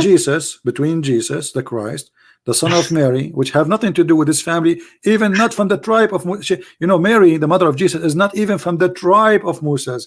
But look, this is the chapter of Imran. If you ask any Muslim, they will say to you, this is the family of Imran, this is the family of Moses, this is the family of Isa, and Mary and Zechariah. But those, what Zechariah and what are you talking about? What those have to do together? They have nothing to share together. They are totally different tribe. Totally different. Wow. Yeah, wow. They are totally different tribe. So the God of Islam, how he can be Almighty? It's mission impossible, because simply he is ignorant in history, he is ignorant in science, he is ignorant even in language. Ask any Muslim, what this is mean? Alif Lam Mim. Any Muslim can tell me what Alif Lam Mim mean? Yeah, no, I think they said they are secret letters. No, nobody knows that. Okay, well, I'm going to make a secret letters right now. FOA. Here we go. I have a miracle. What does that mean? What Alif Lam mean? Muhammad, he was trying to copy. He's copying it from a book. You see, when Muhammad when Waraqa ibn Nawfal he died. Muhammad he tried to commit suicide. I'm not sure if you know about that. You said when Waraqa he died, Muhammad he tried to commit suicide many times. But why? It says it clearly here, and I will show you in the front of your eyes. When Waraqa he died, the inspiration and the wahi stopped. No, wait. From where did you get this? The Sahih Bukhari. Hmm. You know, so it says here. Can Uh, uh, you show me, please? yeah, I'm opening the hadith here in front of me. It Hmm. says here. Okay, but after a few days, Waraqa died, and the divine inspiration was also paused for a while. And Allah and the Prophet of Allah, pray on him and salute him, Okay. become so sad. So we Suppose have heard that he intended several times to throw himself from the top of the high mountains. to throw himself from the. Oh my goodness. And every time he went there, the angel he appeared to him and he says, "Don't do it. You are truly a prophet of Allah." But why he did that? Look, what is the relationship between Muhammad trying to commit suicide and the death of Waraqa? Anybody can tell me? It says it clearly there, not me. The divine inspiration was also paused, Wow. because this is where Muhammad was receiving his Quran. So now he's in trouble. Where he will get this Quran from? Either he have to make one, or he Hmm. have to copy. And Waraqa, he died. But look, if we go back a little bit, you will see that Waraqa, and this is the Muslim introduction for him. It says Mhm. he became Nasara, not Christian. Nasara became Yeah. a Christian and used to write an Arabic writing, and he used to write of the gospel in Arabic. This is the Quran. Bin Qusay. Hmm. So wait. You know what? Hmm. Yeah. You know what? So why? Okay, when you listen to many Muslim preachers, they say Muhammad had never had contact with any Christian. So if Waraka is Christian, then that means No, they no, no. You must have. see, the Muslims agree that Khadija, she was Nasara, and Waraqa was Nasara, and I believe Waraqa, he is the No, no, real. no, no, no, no, no. Wait, is in you said in Islamic history Khadija was Nasara? Yeah, I've yeah, I've never seen that. yeah. Nasara, yeah, but Nasara is not really Christian. No, this is the Oh, ignorance of of Islam. They oh, think okay. Nasara is a Christian. Nasara is a cult like Jehovah's Witnesses. You know, Oh, okay, okay, and okay, this is okay. why Muhammad, he getting all those ideas, wrong ideas, because he did not meet really Christians around him. He is under the influence of his father, which is Waraq ibn Nawfal. You know, he was sleeping with his mother before he came to existence. And this is Hmm. why if you have my book, you will find that the sister of Waraqa, she offered the father of Muhammad 100 camel when he was in his way to sleep with the mother of Muhammad. And when Hmm. he said, "No, I have to go first to uh, uh, this woman, and then I will go back to you." And then when he came back after he finished sleeping with her, she told him, "I do not need you no more." So obviously Muhammad's father, according to their history, he was a jagalo who sleep around for money. And the same Hmm. time, you ask yourself why everything in Islam about Muhammad is waraqa there. When Muhammad, he was lost his way, the one who found him, he was a child, he was with waraqa. The one Hmm. who endure him as a prophet, it was Yep. Waraqa. The one who Muhammad tried to commit suicide after his death is Waraqa. I mean, who is the one, you and or me, we will willing to commit suicide for his death? I mean, how much we are attached to this person. You know what I mean? Yeah. This Wow, is this this is is making sense. this is not normal unless there is a special relationship between him and Muhammad. This is making sense. And you will notice here in the story that when he saw the angel Khadija, she was married to Khadija herself. She is a relative to Waraqa. And here we go. It says Waraqa ibn Nawfal ibn Asad ibn Abdul Uzza ibn Qusay. Waraqa was the son of the paternal uncle, i.e., her father, which means to Khadija. So this is a family, this guy is the Khadija, his like she is his niece, and Muhammad is his son, and he is the one who is trying to create a new Christian cult in the Arabian Peninsula. Islam is not meant to be a new religion, as it is a new cult. And then Muhammad, when Waraqa, he left him alone, so he started going left and right, and he started accepting ideas, some from the Jews, some from the Christians, some from the pagan Arab, and all of this made the new cult. It's called Islam. Now we go back to zero, my friend. Why you don't accept Jesus as your Lord and Savior? Yeah. Yeah, I think I think Christianity is the truth. Yeah. So do you accept, I invite you, do you accept the Messiah as your savior and your only savior to go to heaven? Yeah, I do. I do. Hallelujah. I'm really happy for you, my friend. I do. And It's difficult. Because we're brought up so arrogant. So we just don't want to give. We hallelujah. think we are much better than everybody. But when you just look at it, you just know it's bullshit. We don't. Let us not use a bad language, my friend. Remember, now you are a Christian. Yeah. Refrain from Okay. any bad language. And as Yeah. long as you accept the Messiah, I'm asking you, do you accept that the Father, the Son, the Holy Spirit is one God? Yes. Do you Yes. I accept? do. Do you accept that the Messiah, he died on the cross? I do. Do you accept that he was resurrected? Okay. I do. I I do. invite I you, do. my friend, to give yourself and your soul to the Messiah so he can receive you Okay. right now as we speak in his kingdom. The Bible says a happiness will be in the kingdom of God, of the Lord, of the Father, for one soul is saved. And today it's your day. Today, my friend, your name is written in the book of life. The Messiah, Yes. he said, whoever believe in me and die, he will live. Yeah. So today Thank you. you receive the eternal life by his name, and we pray for you to be guided, to be truthful, to be useful for all people around you, including the Muslims, and never hate the Muslims. Remember, we are not here to hate the Muslims. We will never hate them. And I you know. just said, I know. you I just know. said one of the things you love about Jesus, he said, love your enemy, right? Yep. Love your So enemy. let Yeah. us practice that, and we start with loving the Muslims and invite them to accept Jesus.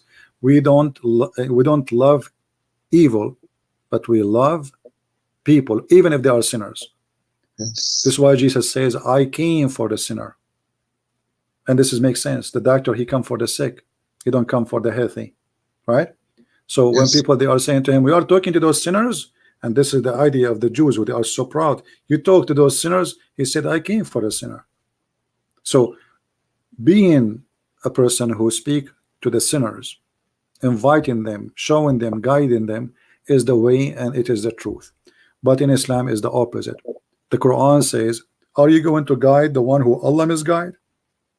And this is very funny, because if Allah will not guide the one who misguide, he will guide who? The one is guided. Yeah. Which is, Yeah. even the logic of this cult is weird, Yeah. and it is it Which is makes it is no. beyond Which makes intelligent. logic. Yeah. Yeah. Yeah. So my friend, I'm so happy for you. Anything you want to say for those people who they are listening? They are happy Yeah. for you. I just want to tell everybody, especially my, I mean, the Muslims. I just want to tell them to, just go read the Quran with a very open heart, with a new eye. Just when you open your mind when you are reading the Quran, you will see the inconsistencies, and apart from that, you will see the result. I mean, Muslim societies, they are not really happy. I have to tell you, I come from one. They're not happy. Everybody is spying on everybody. The society is not well structured. When compared to when you come to the West, you see things are different. People are just so accepting, so happy. The difference is clear, as they say. Read the Quran with a very open eye. Then you will see that you've been lied to. Yeah, I you've mean to seen that. that. Yeah, Thank you, my you. friend Mahmoud, for calling us. I have a good time speaking to you, and feel free to invite any of your friends, because they Yeah, might say to you, oh, he did lie to you, he deceived you. So no, tell them, you no. know what, I'm here, call him, I will be listening. Yes, All yeah. right, so thank you for calling. I have to let you go, and I pray that Thank the you so Lord much. will be with Thank you. you, and I'm will so keep you grateful. safe. Thank you. And don't forget, somebody from the Christian here in the chat is saying, don't forget to confess your sin. But my friend, he said already that he spoke about what he liked about Christianity is redemption. Oh So yeah, already yeah, he confessed his sin, already he understand that. yeah. Thank you, my Yes. friend. Take care. God bless you. Thank you so much. Bye. Bye-bye.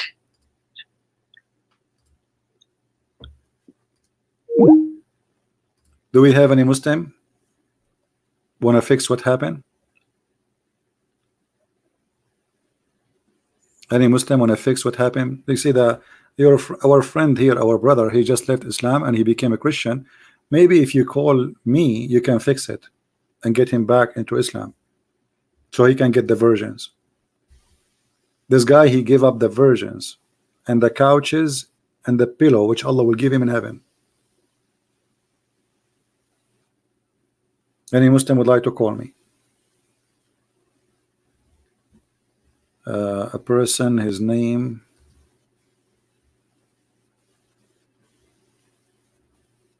How to cam. Okay, let's see this person. Is he a Muslim? For sure.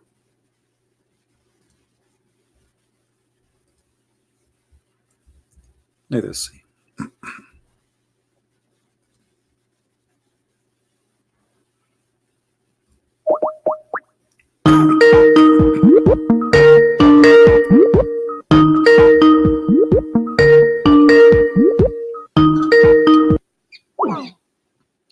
Well, it says call declined. So I don't know why he gave you the call declined.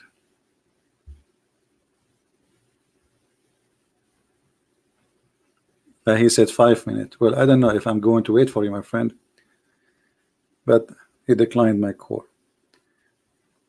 You see, they can say whatever they want, but obviously Islam cannot stand anything. Can't stand a simple little tiny question. Prince would debate a person in Arabic. Well, no problem, we can debate in Arabic, but you have to translate.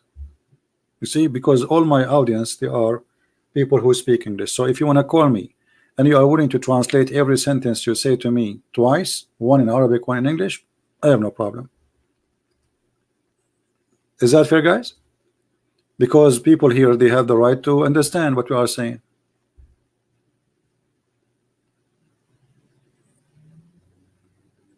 It's not going to be nice that we have 1,000 people at least listening, which is a small number compared to usual, and then we speak in the language nobody understands. But if you are willing to translate every statement you say to me twice, go ahead, be my guest. I will be happy to have you.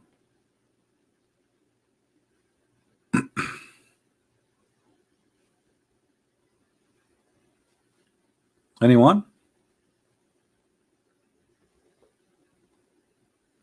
Actually, for me, it's a lot easier if we debate in Arabic, because it saved me from the headache of it says in translation, the lies. You know, read the original text as it is. Who there? Anyone? There's one, he said he will call me after 5 minutes, but I'm losing my voice.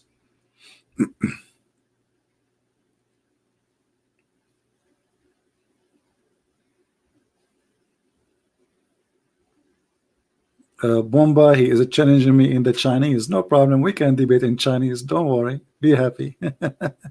Actually, when you read the Quran, it's like speaking in Chinese, because the author of the Quran and the reader of the Quran and the writer of the Quran, nobody understands what the Quran is saying. This is why when they explain the Quran, they say Allah knows best. This is why you read any verse in the Quran, you will see that the scholar brother, they agree about not to agree about the meaning of this verse. This is the only agreement. They agree about not to agree about the meaning of this verse. So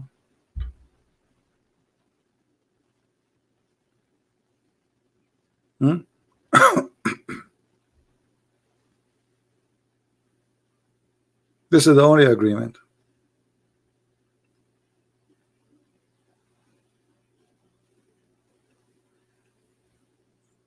The guessing book. And the funny, Muhammad, in order to cover the theft he have, because he can't explain what is there. You see, because he's a thief, he don't know what is right. You know, the verses which is about women, sex, this is Muhammad verses. Other verses, the one is in details, and they have like they need a good explanation. Muhammad had no idea what to say. So look what he said. He said that the Quran is two part. One is so clear and one is unclear. And the one is unclear, nobody know its meaning save Allah. Have you ever heard of a book like this?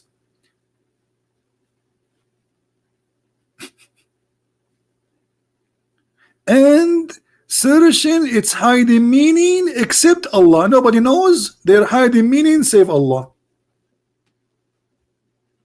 So Allah, he sent us a book And this book is two-part. One is clear and the one is not clear, which is 90% of it. Nobody knows its meaning save Allah. So which one is clear? Hello?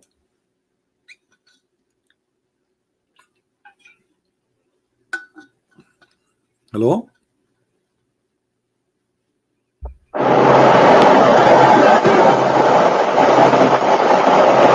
Hello? Hello? Yes, we hear you. Go ahead. Assalamu alaikum. Okay. Take a hike.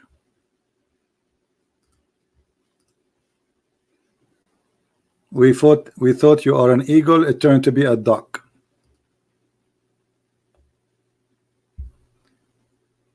Quack quack. Anyone?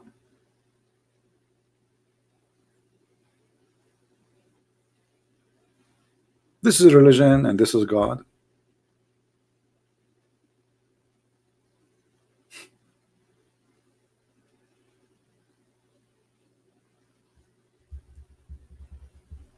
Anyone?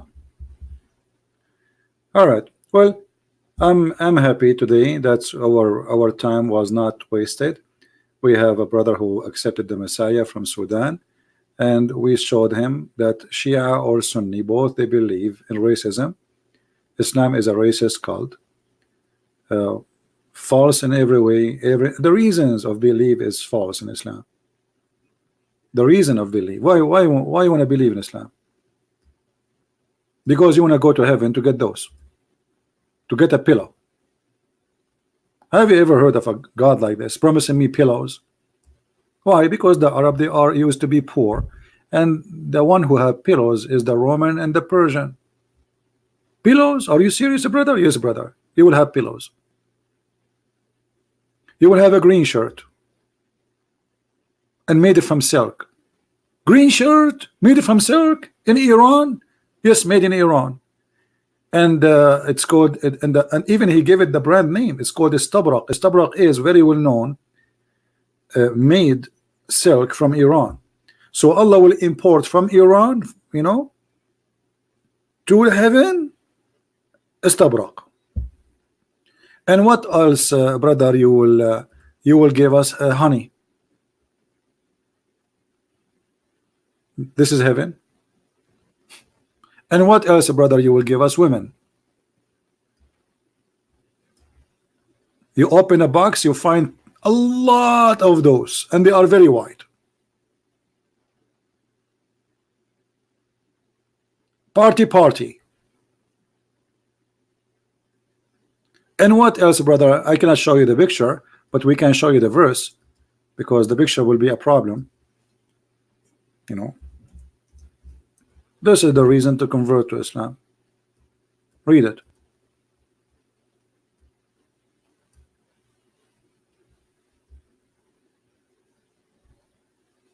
This is the reason why you are lying to us.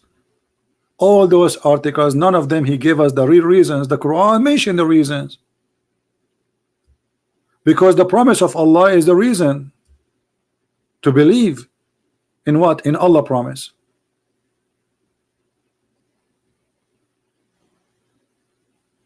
Right?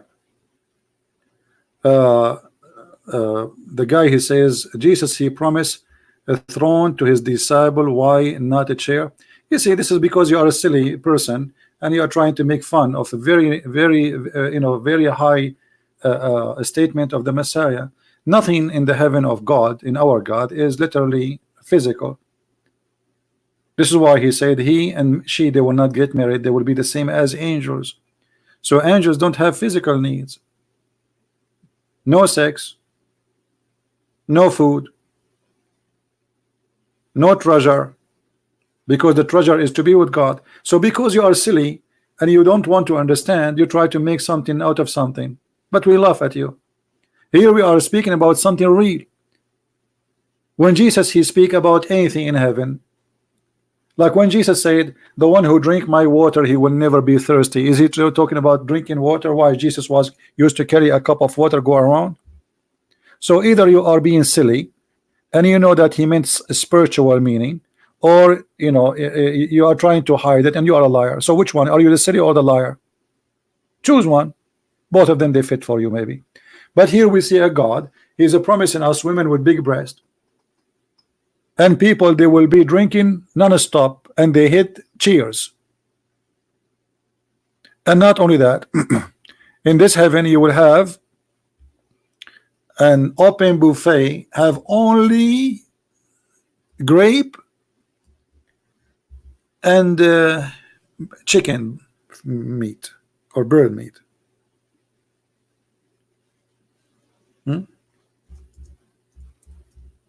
And little boys going around him.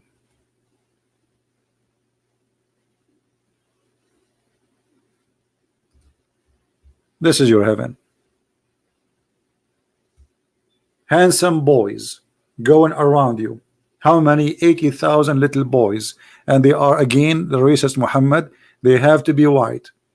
Why? Because in Islam this is the beauty creation. This is the beauty creation of Allah. This is heaven, right? So everything is embarrassing in the Bible metaphor. Well, this is very funny of you to say embarrassing, because what is the embarrassing of Jesus promising me anything in heaven? You did not. Did Jesus promise me a big boobs like your prophet? I have to put you in the block again because you are just an idiot. It's embarrassing that you think it's embarrassing. This is what is embarrassing. That's when you are immature.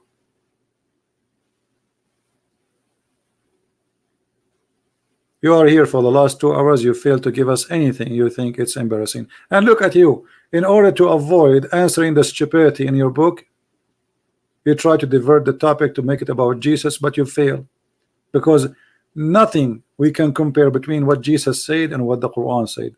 It's an insult actually to compare between what Jesus said and what Allah said.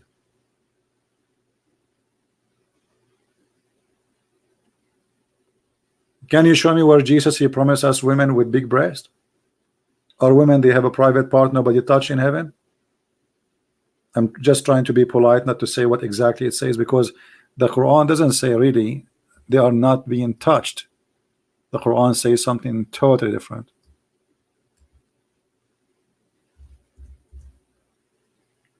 I'm not going to read it. I will show you. All right. I will show you. And this is your Muslim translation, and you read it.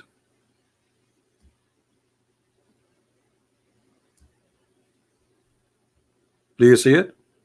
Is that a metaphorical? No. You will be sitting in your couches. You will have 2 springs of water flowing. I don't know why 2.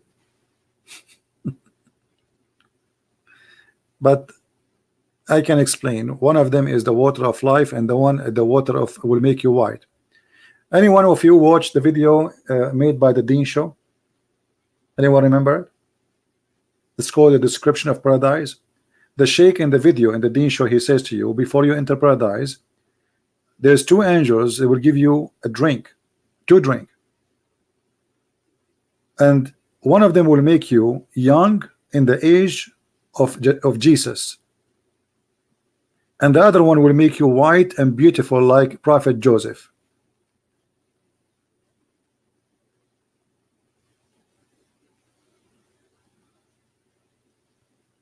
The water of whitening and the water of life will bring you back to your young age.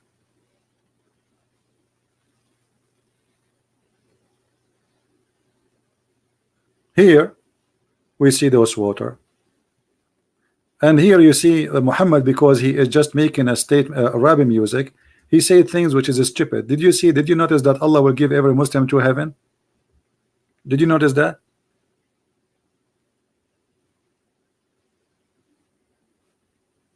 And look at this translation. What monotheism? It doesn't say anything. It says وَلَمَنْ خَافَ مَقَامَ رَبِّهِ جَنَّتَانِ. All of this is translation is very weird, man. What? Let us go to someone, another idiot. Look how became small now. What happened? But for him who feareth standing before his Lord, there is two heaven, two Jannah. Two Jannah. I thought, how many Jannah we have? But the reason Muhammad he made them two, anyone knows why? He's making rap. He have to end the end of the letter with the letter an. You see, تكذبان جنتان تكذبان تكذبان جنتان أفنان. So in order to make Arabic music, he made the heaven to heaven, which is stupid, just to make Arabic music, because now he have to add the and that make them two. But are you going to have one heaven or two? What do you mean two heaven? So what, one foot in heaven and the other foot in the other heaven? And look, have you ever heard of a God? He keep repeating the same verse over and over. Look at this. How many times this verse repeated?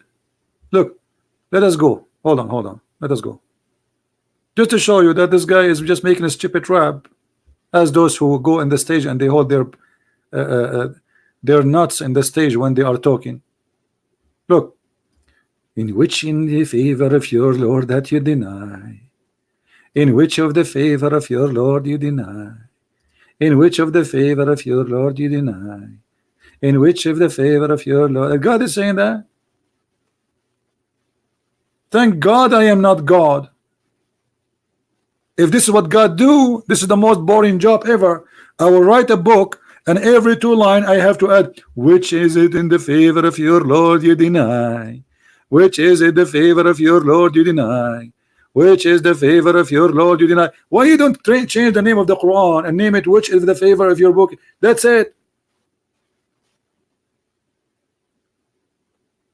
Why does God he's repeat? That's it. Put this word, this sentence at the end, and that's it. We got it. We got it.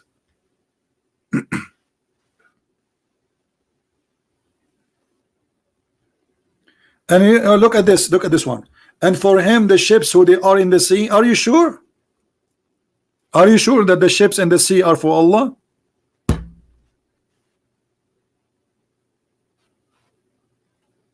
And this is supposedly we cannot deny. So the cruise ship, I took it many years ago. It was owned by Allah. As I remember, there was a casino inside the ship.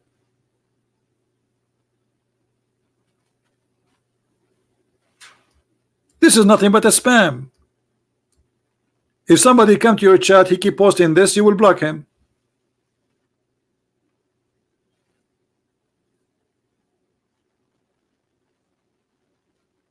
Yeah, the ship is owned by Allah.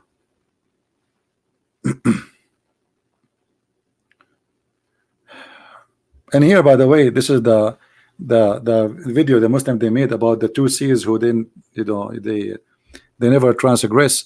This is another stupid mistake in the Quran, because Allah he teach supposedly, or Aka Muhammad, that the fresh water and the salty water never met. Everything is owned by Allah. It's talk is cheap. As long everything is owned by Allah. What about Allah? He dumped a lot of food in the Sudan, in the people in Sudan and Somalia. Why Allah don't dump a lot of food on the Palestinians who supposedly they are getting donation from the United Nations? Where is everything is owned by Allah? Why you are waiting for the donation of the American? Why Egypt and Jordan and Sudan and all Islamic countries, they live by the assistance of USA, including Pakistan?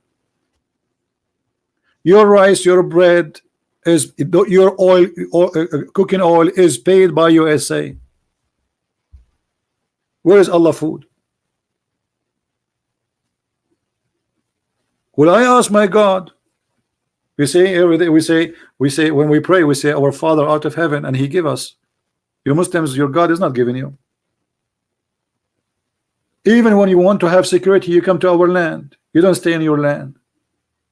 The most amazing thing is a gift from God is to have security. Do you have security?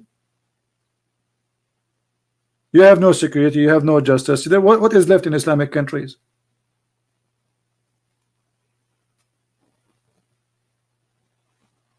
Nothing. He have give us penalty. Where is this? Number one thing he did not give you is a brain. Can you give me? Okay, Mr. Muhammad, it's a challenge for you to call me right now and give me one thing Allah he gave you can confirm, not just a statement. Is that fair, guys? Do you think Mr. Muhammad can call me right now and show us anything with a proof, not a statement? Because I can say even the brain you have, I give it to you if you have a brain. Talk is a cheap.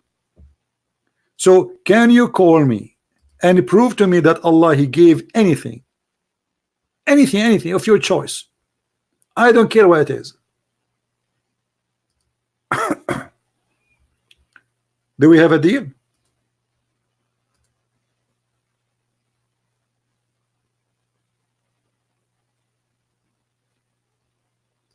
What do you think?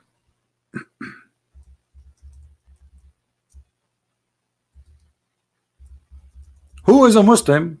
He can give us any proof that Allah he can give anything. It's a challenge.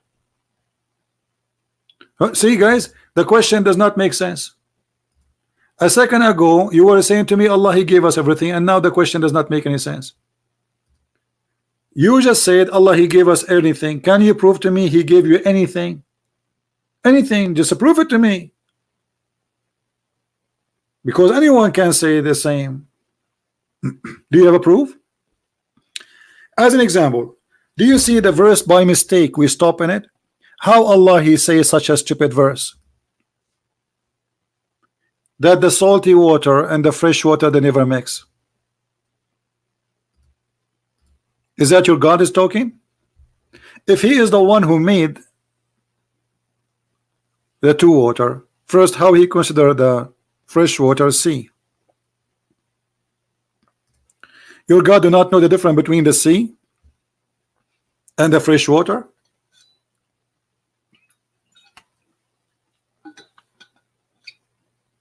This is God is talking. He think the fresh water is a sea, and he think that this fresh water and the salty water never mix. How this can be God? You see, if I ask you as an example now, who is the one who gave us the two seas? You will say Allah. Can you name them for me?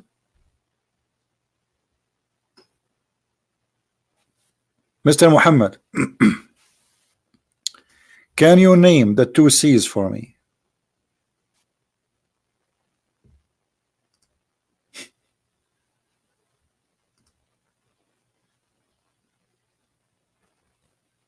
Can you? Text me. Text me and let us see how good you are. Here we go. Allah he called, he gave you two seas. What is the name of the two seas? I mean, this is a simple question. You can open any interpretation. Can't you? How easier I can make it for you. So either the statement here is a stupid, or this is a smart statement, and Allah must be God then. What do you say?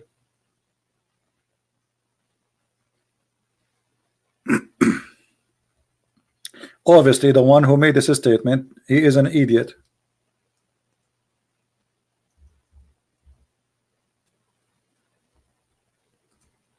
Let us call Muhammad Qasim. He is shy to call me. I will call him.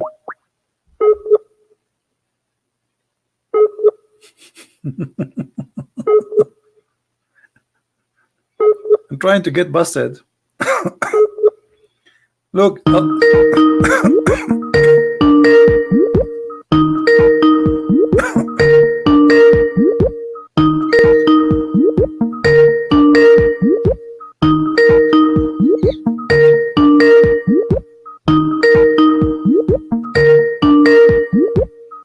He's not answering.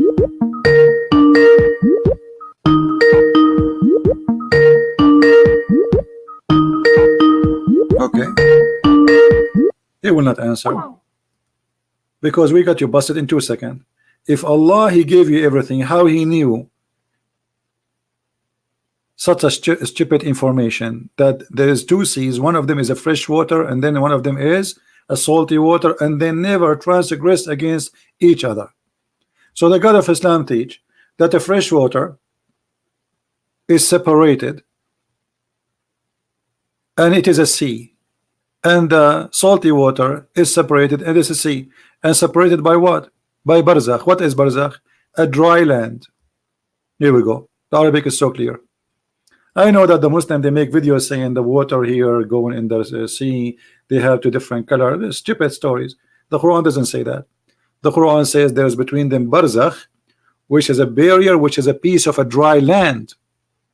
So that made the one who made the Quran, the author of the Quran, believe that the earth contained two seas.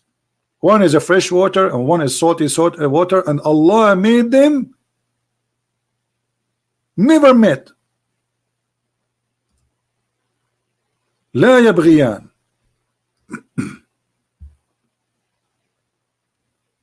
So how Allah can be God and he says such a stupid statement? You tell me.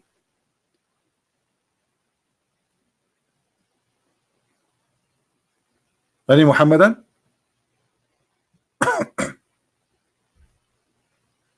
And I'm willing to open any interpretation of your choice so we can read together and we can laugh.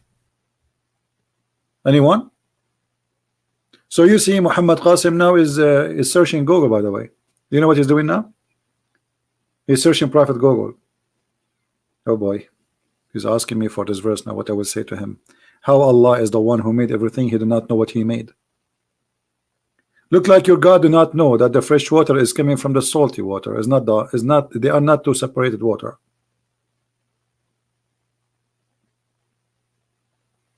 The water of the ocean become a cloud. It's not we have an ocean, we have two seas.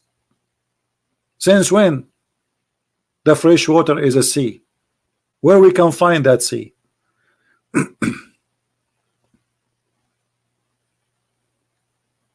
So why you don't answer the call? I called you. Muhammad Qasim, what is the answer? How Allah he think in such a statement like this? If Allah is God, how he think that the fresh water is not the same as the salty water? It's not coming from the same place. They are totally two separated seas and they have nothing to do with each other.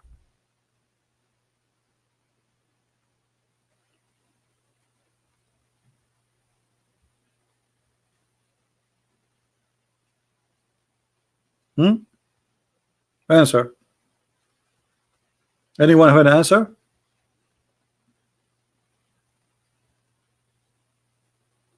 We did not even flip the page. We were talking about prove to me Allah, and here we go, the verse in front of us.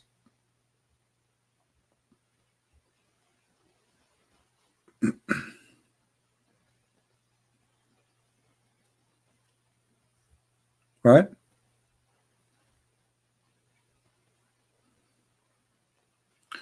Mr. Fadi, you know, we don't make fun about Suleiman speaking to the ant, but we make fun that Allah he taught Suleiman the language of the birds, and yet he speak to the ant. So you are ignorant. Secondly, if you read that verse there, it says that God he put the words, the sound coming from the mouth of that donkey. It's not the donkey is talking. Read the verses and you will laugh at yourself, at your ignorance. It's not the donkey. This is God giving warning using his angels. But in the Quran, Allah he taught the language of birds to Sulaiman, and yet Sulaiman is understanding the language of the ants. In the story of Balaam, he heard his own language, not the language of donkeys.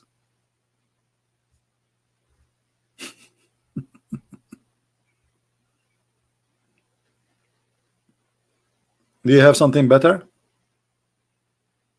Imagine I say to you, I teach you English, and then I speak to you in German, you understand. That's what the Quran is saying. Allah he taught Sulaiman the language of birds. Let us go to the Quran. Maybe you don't like the idea, no problem, here we go. Just to show you what is silly about it.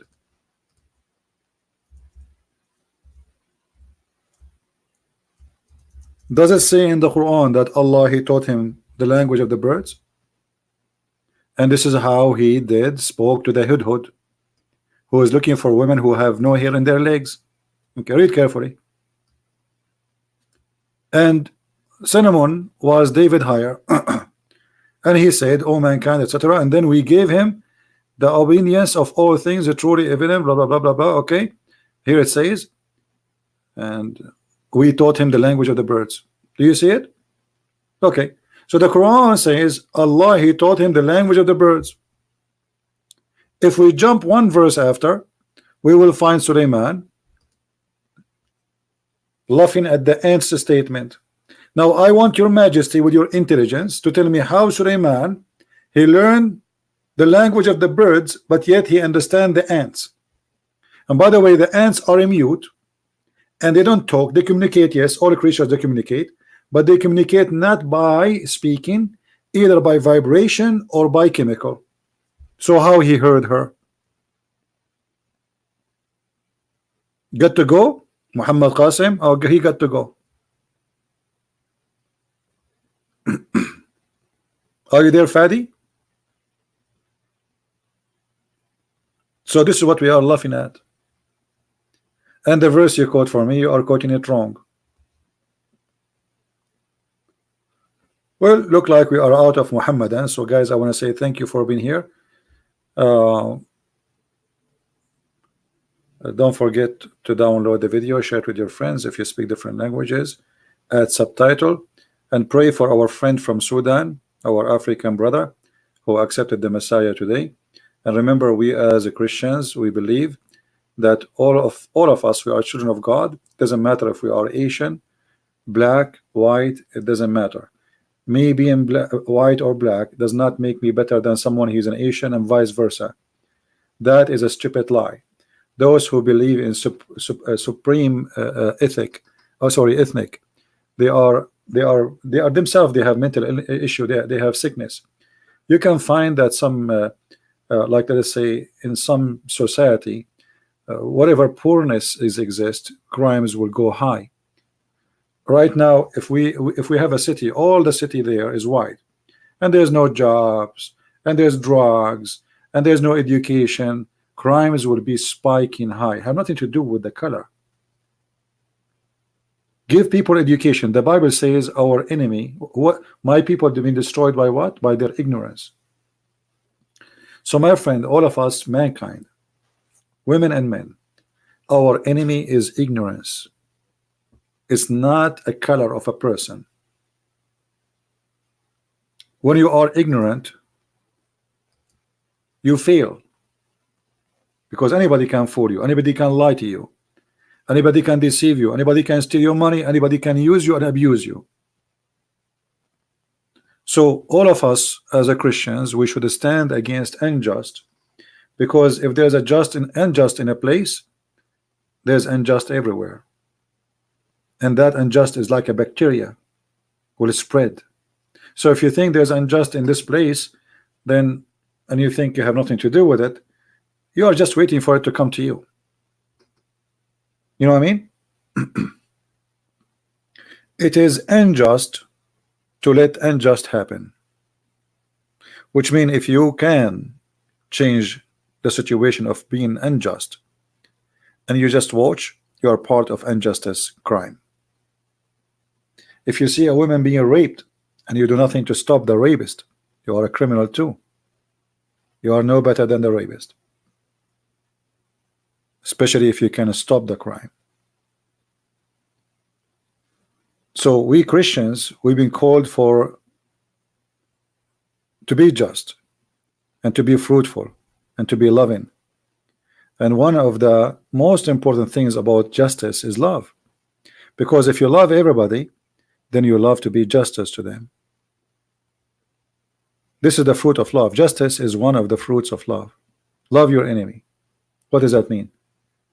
If I am borrowing money from my enemy, I have to pay him back, because he's not my enemy no more. I love my enemy, and because I love my enemy, I love to be justice to everybody. I love to be fair. I love to be good. I love to be truthful, honest.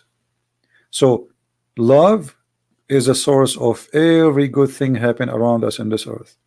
You see, even the farmer who love his garden, the garden will give different from somebody he don't love. He just want to make money. If you have a bunch of sheep and cows, if you treat them with love and mercy, even they will give you better. If you are aggressive, even with animals, even animals will hate you.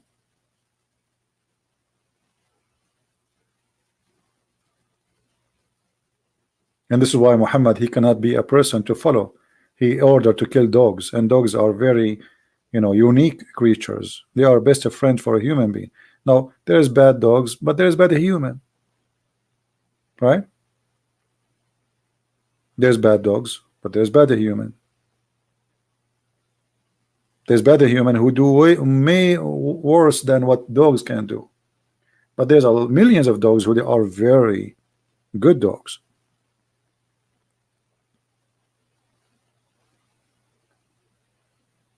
So my friend, the fruit of a Christ is what we are after.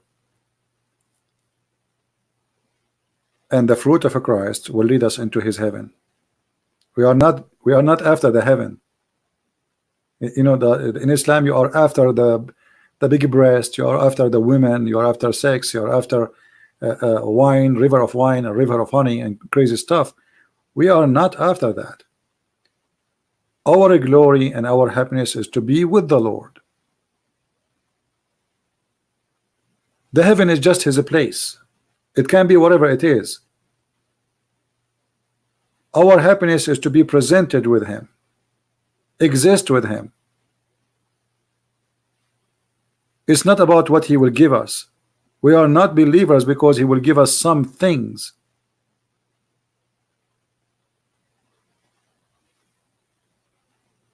We are not immature people.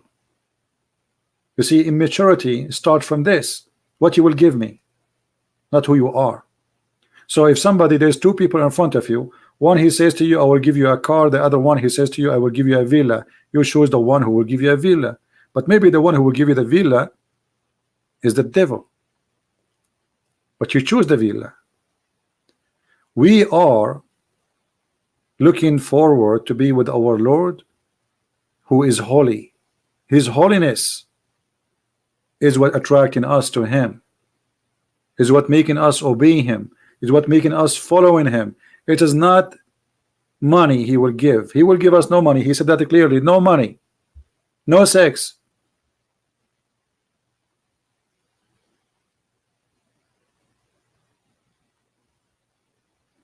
Those promises is only for those who can be deceived by temptation of human desire, like sex. Why in the world I want to have children around me who they are servant? Isn't it this is a child abuse? Why in the world I want to have a God he promised me a couch? Isn't it silly? A pillow. Isn't it silly? Isn't it insulting that God he promised me women in heaven? Why? Women, they are just made for sex? Aren't they human like me? And why I don't have a wife the same as Adam have a wife? What about having one wife? Isn't it God he created Adam and Eve? God did not create Adam and 72 Eve. So how come I go back to heaven, I found millions of Eves waiting for me? So this is a sexual religion based in sexuality and temptation in order to control the mind and the behavior of a human being. So you go, you fight, you die for Muhammad, and he is watching and he is laughing at you. Osama bin Laden was hiding, and yet Al-Qaeda, they are dying. Al-Baghdadi was hiding, yet his men, they were dying. Because only the fool, they go and die to get the virgins, but the smart ones, they will never do that. Even the leaders, Muhammad himself, he never go and risk his life. He hide in the back and his men die for him. because he himself, he knew that it is a lie. Thank you guys for being here. May the Lord bless you. Don't forget to download the videos as soon we finish, even though it has become long, but you can cut maybe the part where you think it's more important to make it shorter in case this will satisfy your purpose. May the Lord bless you. Christ is Lord. Islam is false. And we see you soon again. Take care.